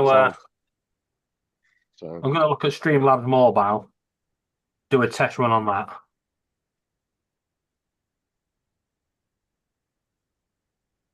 The only thing, I downloaded it on my tab last night, but I could not get it to sign into my Google account. I normally will stream to Facebook too, but Facebook's finicky. Sometimes it works, sometimes it doesn't. Oh, I don't want Facebook. Fuck that. But see, I multi-stream in YouTube itself because I do the YouTube Shorts feed, and then I do my regular channel feed, and those are considered 2 different live streams. Yeah. At once, which I think is dumb because I think if you're doing that to both live streams from one channel, and I don't know why they don't combine the chats. That's the only thing I hate about it. The chats should be combined, and they don't. It's 2 separate chat rooms, so you got to have 2 different chat windows open, which I hate. The only thing I need to be able to do is have 2 phones on one stream. One that Laura's going to be holding, and one that I'll be holding. And the crappy thing about the one thing StreamYards is their multi-stream chat feature for when you're multi-stream, and it doesn't pick up the YouTube Shorts feed. So I can't even use that. So I end up having to open a second window with the Shorts chat. When you got a small phone, Jesus.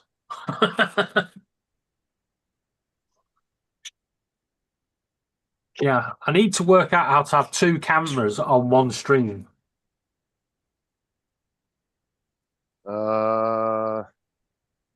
Without using Zoom, because... Yeah, because if you're using Streamlabs, you're connecting directly to YouTube. You don't have to use a middleman.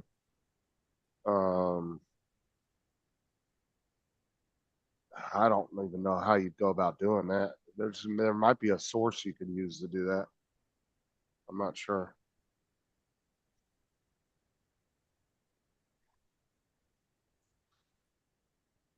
'Cause I've never tried that before. Does Streamlabs give you multi-user so two people can join you on stream? Yeah, but I think you have to pay. You have to have the paid version to do that because they have their own version of Zoom, which is completely separate from the regular Streamlabs. It's called Streamlabs Live or something like that. Me and Laura used it a couple of times. She knows a little bit about it. She might be able to help you with that. But I Yeah, think you have to pay for it to use it. Yeah. Like I said, it's the overlays and having two cameras that I need. And I've gone back to the idea of trying to stream it back to home and then stream it out onto YouTube. I mean, you could always pay, I guess, a month's worth just to use Yeah. it, but just do a 1 month thing to it.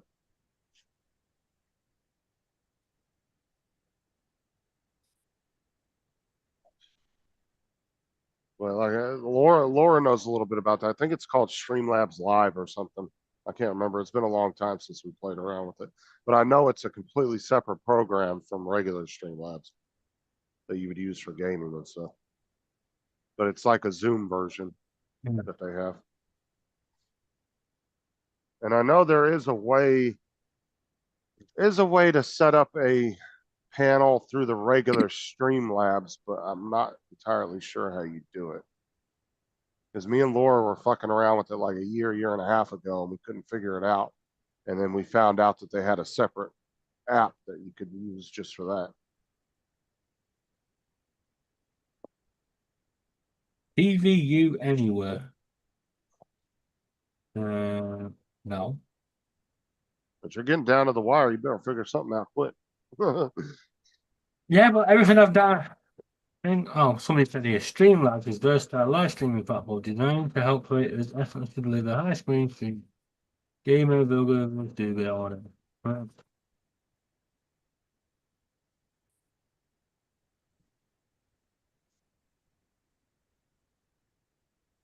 See, YouTube, you can actually have two people live on your one stream.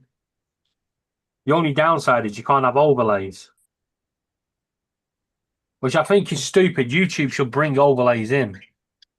I think if YouTube just did their own version of like Zoom or Streamlabs through their platform. Well, they did. They had Google Hangouts, didn't they? Yeah, but it wasn't nearly as advanced as most of the newer programs, though. No, but that's what I mean. But if they brought overlays into your YouTube lives, and with YouTube Live, if you go directly through YouTube, you can have one guest. So that might actually be a better option. You guys, but you can't have the overlays. Yeah, I mean that's the downfall. But I mean, if you get down to the wire and you're just get to the point where you're just frustrated and you can't figure out what you're going to do, I would just go live through YouTube, send Laura the link to the other phone, and just have her as your guest on there. I mean, granted, like you said, you're not going to be able to have the overlays, but I mean, that's going to be your easiest option if it gets down to the wire and you haven't figured anything out. Yeah. And you should do some testing on that just so you have that down for one. Oh, we tested it. Like I said, it works. You just can't have the overlays. Which the overlays are important because, somebody walking down Blackpool Seafront in a dress is not going to explain a lot. People will be like, what the fuck's going on here? I said, yeah, but I would definitely, I guess that if anything, I'd make that your last resort if you have to. Yeah. If I'm doing that, I'm definitely going to need some moderators on the day. It would be nice if YouTube Live at least allowed you up to 6 guests. I mean, yeah. Like I said, and then add a little bit of where you could add sources in there. That'd be nice. Like, I guarantee if they came out with their own version of like StreamYards or Zoom or something, and where you could go through them and do it, I guarantee a lot of people would be ending their subscriptions to the other programs. See, Zoom doesn't give you overlays either, does it? No. Because Zoom was designed more for business conferences than it was for streaming. Even though it gets used a lot for streaming, they've never really updated it to be more streaming oriented, which I think is stupid too. Because Zoom could use an OBS in the background and allow you to do sources and stuff too, and just overlay their Zoom on top of it. But Now you've got, so it says overlays in Zoom can be added using apps like Blue Sky apps from Zoom Marketplace. But if remember, a lot of the things that Zoom allows you to do, we'll see it on the panel, but when you go to YouTube, you don't see any of it. Yeah. Because it's designed to show people that are on your panel what you're doing. They haven't really designed it for the streaming audience to see what you're doing. Like I said, like we can set the backgrounds to different colors, right? Now they have that, or you can put a picture in the background. But whenever we set it on Paul's and then go to YouTube, nobody on YouTube can see it. Yeah, but that's why when I do my Zooms, I always use OBS and have OBS pick Zoom up as a. But the only thing that sucks as a about window. that is your overlays are only in your box, so you can't really overlay it on top of everything else around your box. You know what I'm saying? What do you mean? When I So, use like- OBS, I can put overlays wherever I want. Well, no. I'm not saying on OBS, but on Zoom, those overlays are only going to show inside your box, Yeah. which is Yeah, fine if so- you're the only one on the panel. But if you got multiple people on the panel, your box gets smaller and smaller, and then people can't see the shit. You know? What time you like to finish work on 29th? What day is it? It's a Wednesday. I A wouldn't week be on Wednesday. home. I wouldn't be home till normally. I don't get home till about between 5:30 and 6. See, it's complicated as well because our clocks go back next week, and I don't know how that affects Paul's stream. Does Paul go live at 3 o'clock or 1 o'clock? Well, You Paul guys- still goes live at the same time as he always does. Yeah, no, Paul will, but for us, would it be It's 3 o'clock or 1 o'clock? It'd be 4 hours difference instead of 5 hours.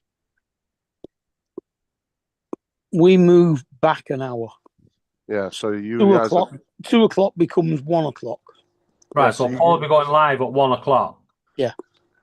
So for like a 2-3 week period, you guys will be 4 hours difference instead Yeah. of 5 It's until we change our it's clock. it's only about a week and a bit.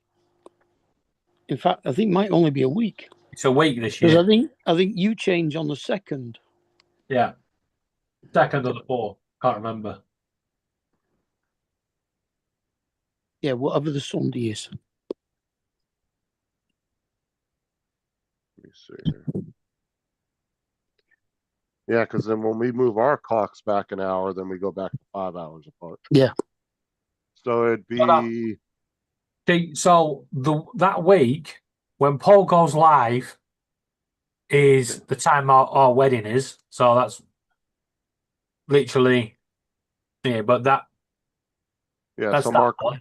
But Marker, yeah, it was the first Sunday in November. Yeah. when we move ours but when back. I do Blackpool Tower, yeah, it's going to be 2.5 hours after Paul goes live, and I can't see Paul being on for 2.5 hours just to show me shitting myself at top of a tower.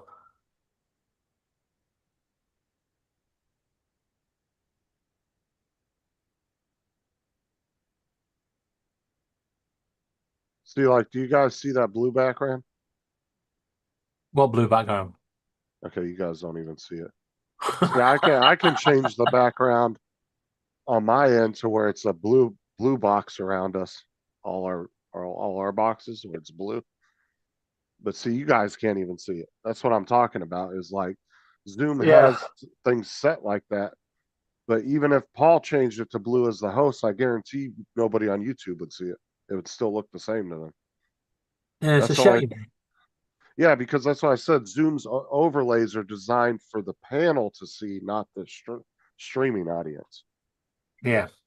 Yeah. So I guarantee, even if you figured out how to do overlays on Zoom, none of your audience is going to be I able still to have see to it. do screen capture rather than.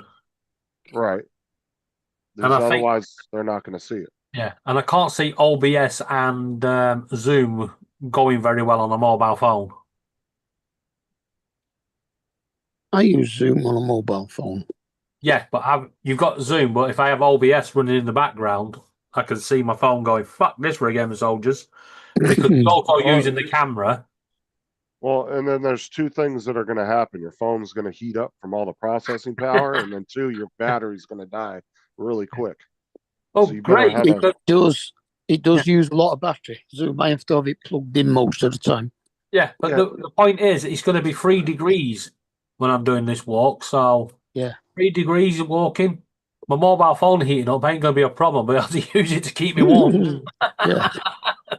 yeah, because you're going to have a, you would definitely have to have a battery bank that's fast, super fast charging. Oh, I've got 2 of them, 3 of them, 4 of them. Because you need something that can keep up faster than your battery's draining. Mm. Because if you use that's what I hate about those cheap battery banks that you buy at like gas stations and shit. Yeah, they work if you're not using the phone, but the minute you start making phone calls or anything, the battery drains faster than the fucking thing can charge it. Because they're not designed for quick charging. Yeah, I've got 5 fast charge batteries. That's why I went and spent that $40 and bought that Anchor one. That's that 10,000 milliamp because it has the special soft or stuff built into it for Samsungs and Apples to fast charge. So Mine it are will all, charge at 25 watts at fast charging. I think mine are all 20 milliamps. You mean 20 watts? No, 20 Oh, mAh. no, oh, your batteries. Yeah. 20 mAh. Oh, yeah. No, you should be able to charge your phone at least 4 times off of that. Yeah, no, but I need to be able to light up the dress as well. Often. Because yeah, if you're streaming from your phone, especially 2 cell phones, you're gonna need battery banks with you because they're gonna die real quick. Well, you're gonna get half the normal battery life. I've got at least 3 fully charged 10,000 ones. Well, see, I had 2 20,000 watt or milliamp ones, but they weren't fast charging ones, so they were kind of shit. The battery was big on them, but they weren't designed for fast charging because they were little older ones. From like, but I've also got a small portable power station as well. So that's why I got rid of those. I threw those away, and I bought that 10,000 milliamp with the fast charging. Yeah, well, that's what I'm doing. These small non-fast charge ones, these are going to be. Those will probably be better for your. Yeah, they're going to be for the basic dress lights. Yeah, see, those shouldn't have a problem running LEDs. Yeah, my LED display panels that have scrolling messages, they need fast charge. They will need a bit more oomph. I'm hoping them will keep me warm because they've got a bit of heat behind them. But then you also got to remember if your fast charger has multiple plugs on it, where you can plug more than one thing in. Yeah, but you got to remember too, it cuts the wattage in half usually on each plug when you plug more than one thing in. Yeah. Cutting. Why do you think I've got 5 the fast charge and 4 normal? Put it this way: if one of them batteries goes kaboom in that bag, you're going to see a hell of a fucking. You might be able to see it from the US. Big mushroom cloud over Blackpool. You see that'll be good though if it's going to be a little chilly out to help keep your phone cooler. What the hell's that going past, Paul? Because you definitely don't want to be. You wouldn't want to be walking out in 100-degree weather trying to live stream. Well, I know it's a shit, but what's them things stood up on it? Those are self-unloading cranes. Oh, right. You don't normally see them with cranes on, do you? Like, well, not sat up that aisle anyway.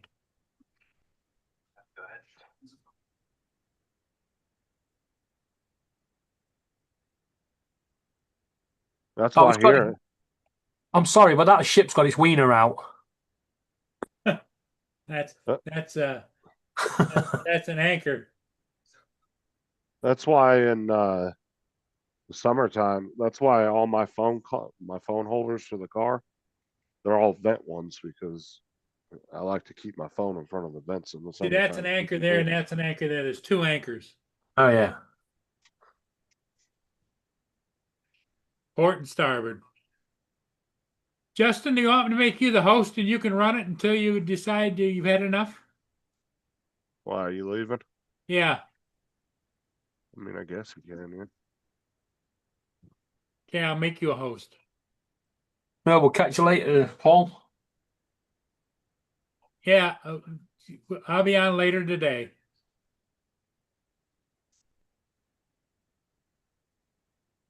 Bye for now. Bye, everyone. See you later, Paul. I was just about to say bye, everybody. It's just Paul. Bye, everyone. Oh, yeah.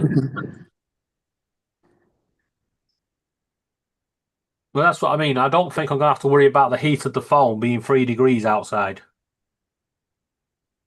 Oh, no, that's a good thing. No, that's going to be chilly out because you're going to be able to keep your phone cooler.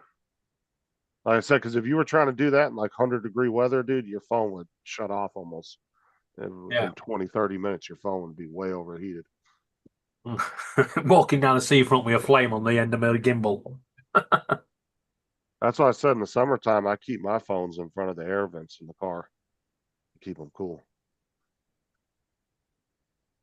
As in the air conditioner runs right on the back of them, keeps them nice and cool. Especially if you're on a live stream or you're doing something going down the road. Yeah, that wouldn't Phone's work here running. because mostly our heaters are on heat. We don't have to use the air conditioner very much. Got a question for you, Mark. You might know more about this. When you put a message in a bottle and put it out to sea, right, is it best putting it out at high tide or low tide? Well, just after high tide, the sea is going out. Yeah. If you put it at low tide, it's going to end up on the beach. Yeah, because you have to get past that, like, what is it, the break or whatever? Yeah. Because it just sucks everything back in. That's why boats. You remember in the movie Castaway? You know, he had to get up over those initial waves to get out there. Yeah. And that's true too. You have to. If you're trying to get off of a beach, you got to be able to get past that break of those waves at the very edge of the water. Yeah, I'm going to put a domestic abuse message in a bottle and just launch it and see how far it goes. Yeah, What, fucking end up in fuck you, twat. fucking end up in Saudi Arabia or somewhere. Just gonna offend them. That's not World War III.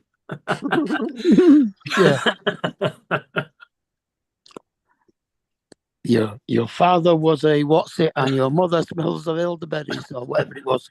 Yeah.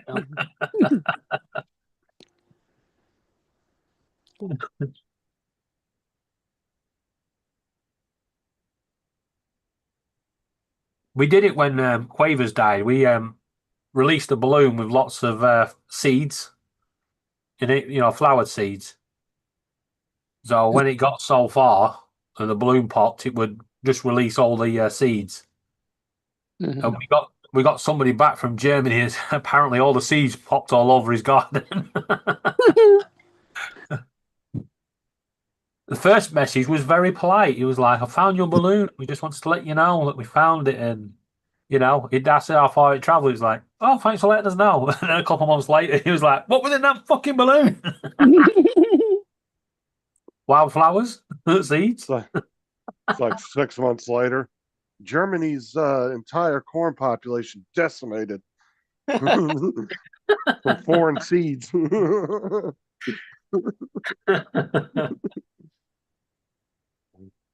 Yeah. Why is there a field of British poppies here? Entire agricultural is just collapsing in Germany from balloons.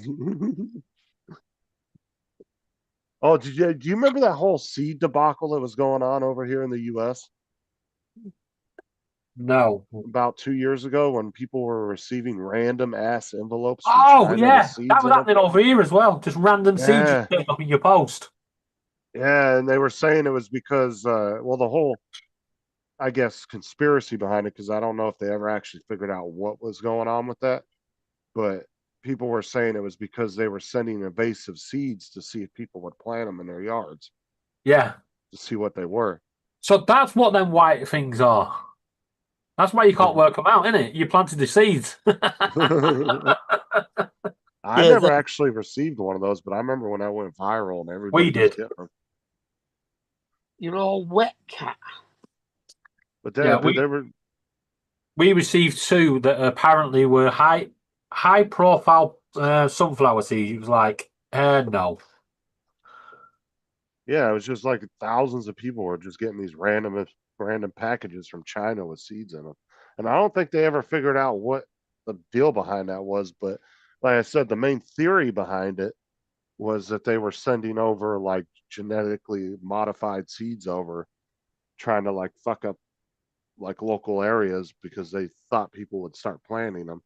But then, a lot of the news media over here got on there and was like, you guys need to not touch them, send them off to your local, agricultural departments and give them to them and let them look at them and or Yeah. throw them away or whatever or destroy them. Like they were warning people, don't plant them because they didn't know what they were. Fucking little Chinese. Yeah. Yeah, they were triffids. So that's how COVID started and spread so quick. It was seeds.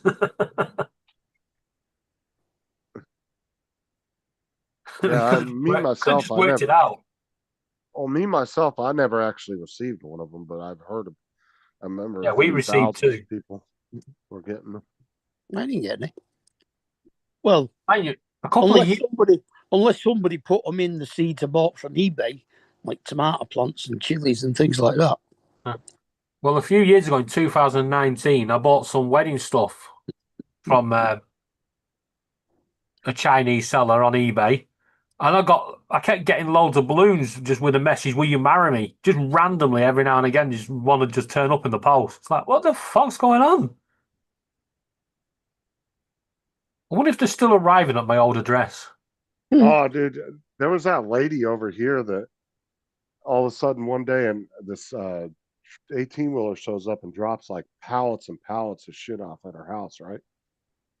Turns out some Chinese seller was using her address and just told Amazon they didn't want the shit anymore. And so Amazon went and dumped it at her address. She ended up with the whole garage full of shit from Amazon. And she was complaining about it. I said, man, bitch, get out there and have a yard sale. It was like a bunch of like I think it was some of it was like she had like 20 boxes full of like binoculars and it was like just a bunch of random ass like outdoorsy shit. And I was like, dude, get out there, get on eBay, start selling the shit, or get out there and dude, fuck around and let Amazon drop a whole truckload of shit at my house. I'm having a damn garage sale. Or I'm getting on eBay and I'm gonna start selling the shit. Sell it back to Amazon. Yeah, sell it on Amazon.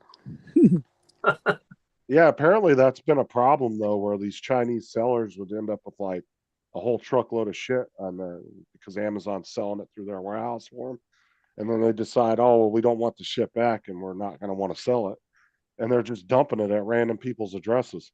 Yeah, it's like on eBay a few years back. I had an issue with a seller that was supposed to be in the UK, turned out to be a Chinese seller, and I did a bit of research. It turned out his warehouse was a betting shop, William Hill betting shop in London, and he was adamant that he was genuine. I was like, "There's no way William Hill are going to let you run a fucking Amazon eBay business from their fucking shop." And then when I did a Google search, turned out there was like 200 eBay sellers running from that one shop. Oh yeah, here you go. Here's one of the stories about it. I don't think this is the same one. Doesn't But like waste. So much plastic packaging. yeah, look at all the binoculars. So when more than 100 Amazon boxes started randomly stacking up at her Prince William County door, It's a lot of packages. she was confused. I didn't order them. 1,000 headlamps for running and biking, 800 glue guns, boxes of children's binoculars, all addressed to Lizao Zhang. Mm-hmm. This is your address, though, Right. Does Lizao Zhang live here? No. It wasn't the first time we heard a story like this. It was 2 rows almost up to the covering the door. In May, Liz Geltman of Northwest DC told us it happened to her too. Like these big towering blocks of, children's blocks of Legos all the way up to the covering the door of my house. Geltman was getting children's sheets and no explanation from Amazon why. Cindy Smith had a hunch. We initially thought it was a brushing scam. Brushing is when an online vendor creates a fake sale of their own product, sending the package to a random address. Also, they can boost their rating with a 5-star. Fuck around and do that, and I'll take it too. I don't give a fuck. I'd be on eBay reselling the shit. Let a company do that. review. But when we took a closer look at those Amazon packaging slips Smith was receiving, we discovered this was an entirely different vendor scheme. The packing slips showed the boxes were all vendor returns to Lao Zhang, sent to Smith's address. Our team tracing the addresses on all those packaging slips to 15 Amazon warehouse fulfillment centers in 9 different states. It all boils down to money. CJ Rosenbaum is a New York attorney that represents companies that sell on Amazon. You have sellers located in China who are just picking random addresses, and then when they need to get their products out of Amazon's warehouses, they're just having them sent there because it's just cheaper for them to do so. After WUSA 9 started asking questions, Amazon launched an investigation and discovered the seller, Lao Zhang, violated Amazon policy by creating removal orders with Cindy Smith's address. Same thing in Liz Geltman's case, although with a different vendor. A spokesperson telling us in a statement, the seller account that was engaged in this abusive activity has been closed. There is no place for fraud at Amazon. And the one thing I have. See, I don't consider that fraud. I consider that a nice surprise. Yeah, early Christmas. Amazon wants to fuck up and send me half their warehouse. I'll take it. I mean, because it's all new shit too. Like you literally could sell it. Go on Amazon. Hey, I got 100 kids binoculars for sale. I mean, it's pure profit at that point. They sent it to you for free. I wouldn't be down the news bitching to the. But what did Amazon do? You didn't play the rest of it. They didn't end up taking it back. They got stuck with it because it wasn't technically Amazon's product at that point. It still was owned by. I would have thought Amazon would have had a duty to take it back. Like I said, why would you complain about that though? Like that, Yeah. that's free money. Even if you have a yard sale and you sell them for $1 a piece, Now, that is free fucking money. okay, if there's anybody out there that wants to use my address for this sort of thing, I'll give you my address on one condition. It's computers, phones, tablets, any high-end products, drones, stuff like that. Anything I can get rid of.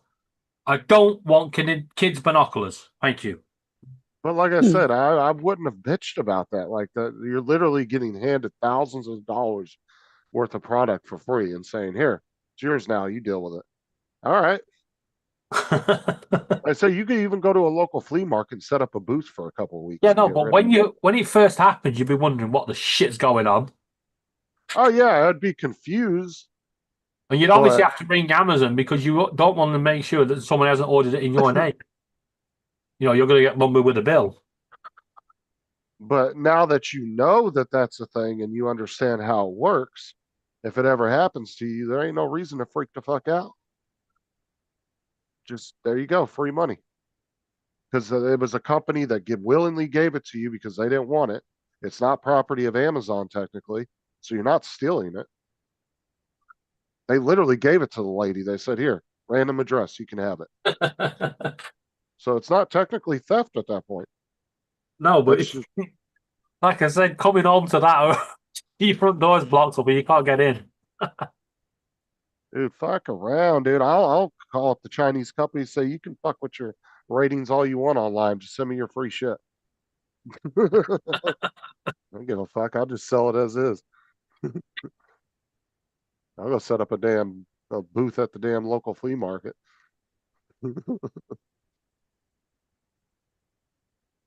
Like I said, even if she sold those for like $2 a piece, like I said, it's just pure profit at that point.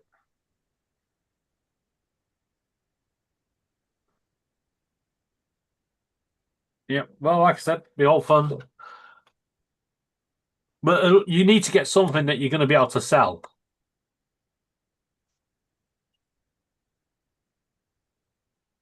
Oh yeah, yeah. Like I said, but like the glue guns, those wouldn't really be that hard to sell if you threw them on eBay.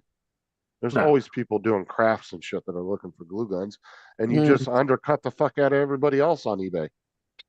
If they're selling the shit for $20, you sell it for 10.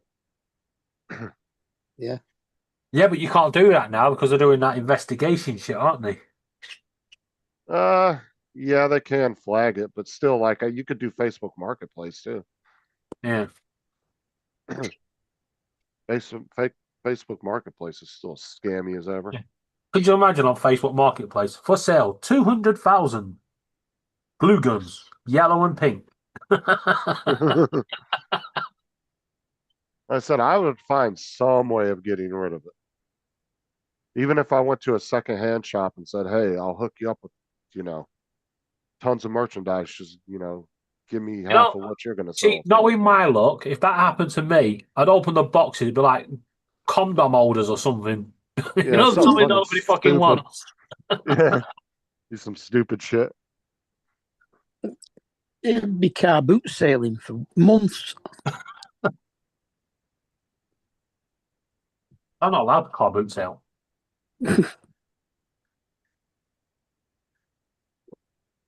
I would be arrested for car boot sailing because I'm on disability benefit. I said, every now and again, I'm going round the car boot sales asking people for their ID. Is that actually classed as an income? Is it? Yes. It's not. I don't think it's the income related side of it. Although I think Universal Credit can get you on that. But it's those on PIP and DLA where they're claiming they can't walk or they can't get out and do a job, but yet they can sit at a car boot sale and sell stuff. Well, you sit in a wheelchair then. But the point is, even if you can sit in a wheelchair, if you could do it, then you can work. That's their view on it. Doesn't matter you're having a good day. And to be honest though, too, if like somebody sent you a bunch of shit like that and you really just didn't want it because you didn't want to deal with it, and you could just take it to a place like, as much as I hate Goodwill, you could take it to a place like that, just drop it off and say, "Here, you deal with it." Bunch of brand new product like that, they'd stick it right on the shelves. So that you just go and rent a shop for a couple of weeks and put it all in it and sell it there. Yeah. Day one closing down sale. Yeah. There's a permanently going out of business sale and you're just hawking a bunch of Chinese shit. DFS. Yay. It's like, dude, you've been going out of business for like 6 years now. Yeah, we're getting there. DFS have been closing down for the past 30 years. Yeah, it's like in the movies, they're always making fun of those like little Arab stores in New York and shit that have permanently going out of business signs up. Yeah, but they've got they put a clamp down on it over here. It was like stores claiming they were closing down, and now they put a stop on that, and then they started putting signs up saying closing down for refurbishment, and they've clamped down on that. Now it says warehouse closing. Yeah, so they're closing down the warehouse, not the shop.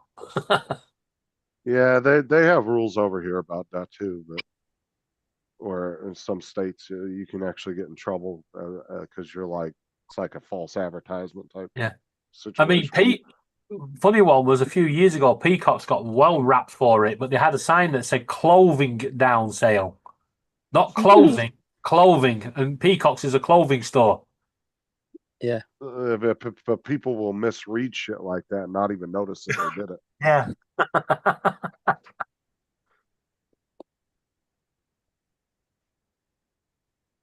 That was like the other day. I had when I was playing the game, I had my license plate set to PO1 SE, and the cops thought it said police. I said, no, no.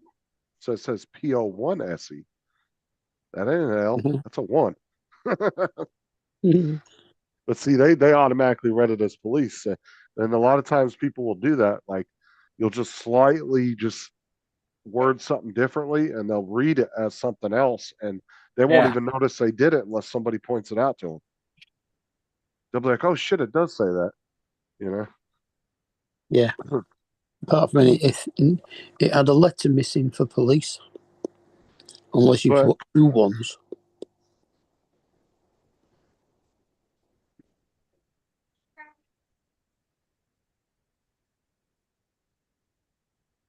so yeah, I could totally see that working though, confusing people. They would just look at it real fast. Oh, clothing out of business sale or whatever.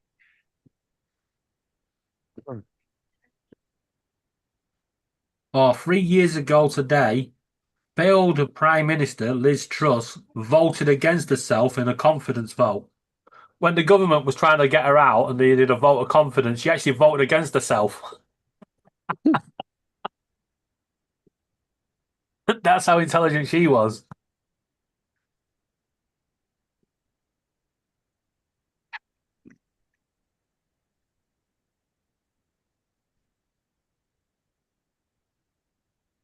Now, if anybody wants to do what we've just been talking about, this is what I need to receive.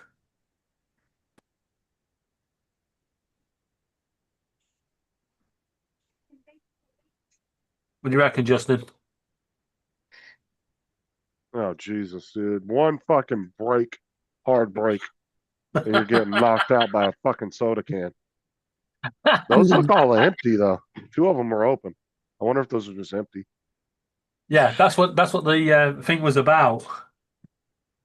It's when you've been on a car journey, you've got a Dr. Pepper addiction.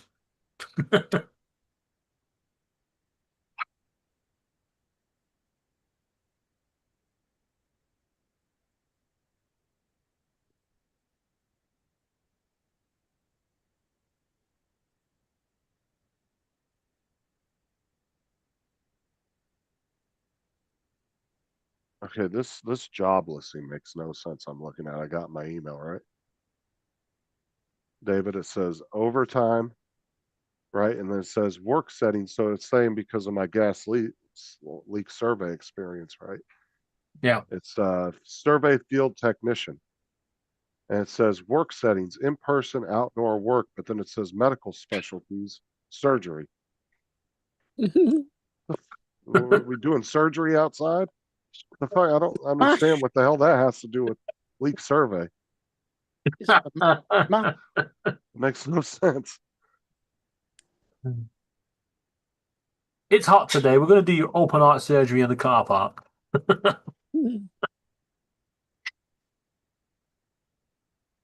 What the?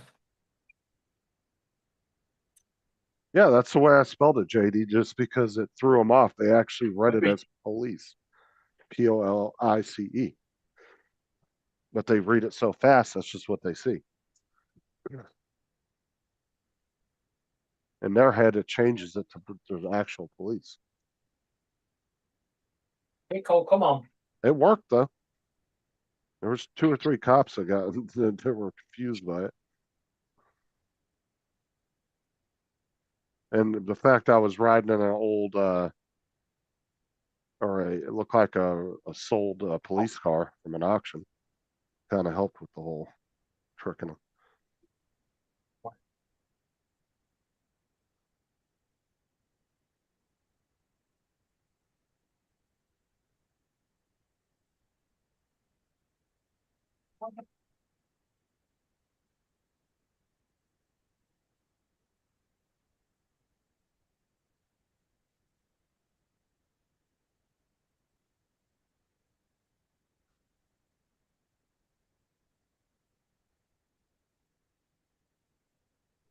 I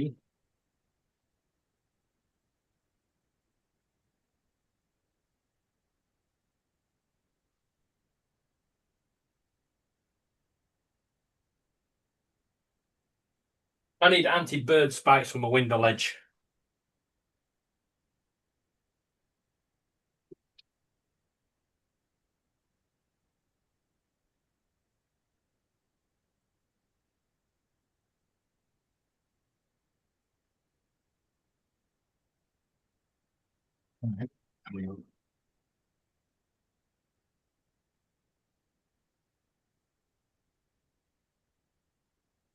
Yeah, I'm gonna do some research into this YouTube issue.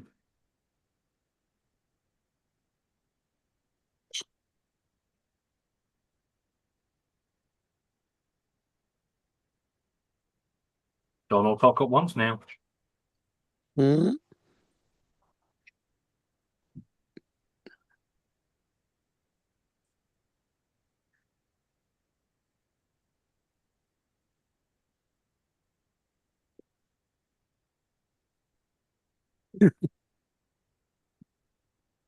Joe sent me a message saying that we were boring the shit out of Paul.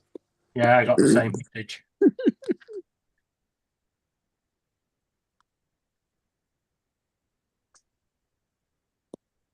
Well, come on, Joe. You're not here. You might as well come on now. Yeah.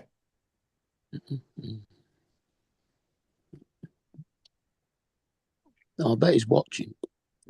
Everybody and their moms all pissy with each other right now. I'm staying out of all that bullshit. Not getting in the middle of it. Yeah. I can see where they're coming from, but there's nothing I can do from being over here. Unfortunately. I'm just not stressing on it. I come on here because I like talking to everybody. So Exactly.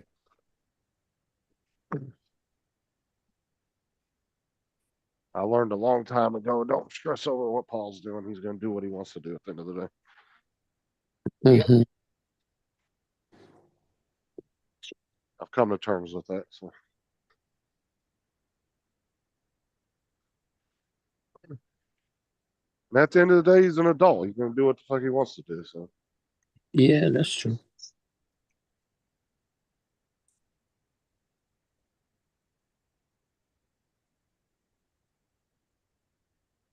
The cat's got pissed off with it raining outside. She's laying on my shoulder again.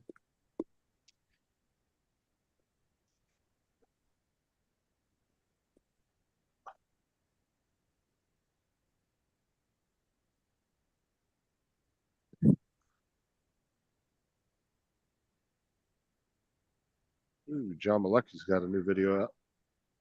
Watch it when I get out here. Yeah, I'm gonna go in a minute. Well, in fact, I'm gonna go now. All right. I'm gonna go and sort this YouTube issue out. Do a bit of testing. Before And then I'll catch you all this evening. So I guess we'll go ahead and shut it down then. What was that? So I guess we'll go ahead and shut it down then. Yeah, let you shut it down. All right, everybody. We'll catch you guys all later. Don't forget to cut it before you finish, Justin. Otherwise, you can't do a poll. 8 minutes in, and United are already 1-0 up against Liverpool. Oh dear. Right, catch you all later. Hey, David. What was that Second thing you were minute. doing?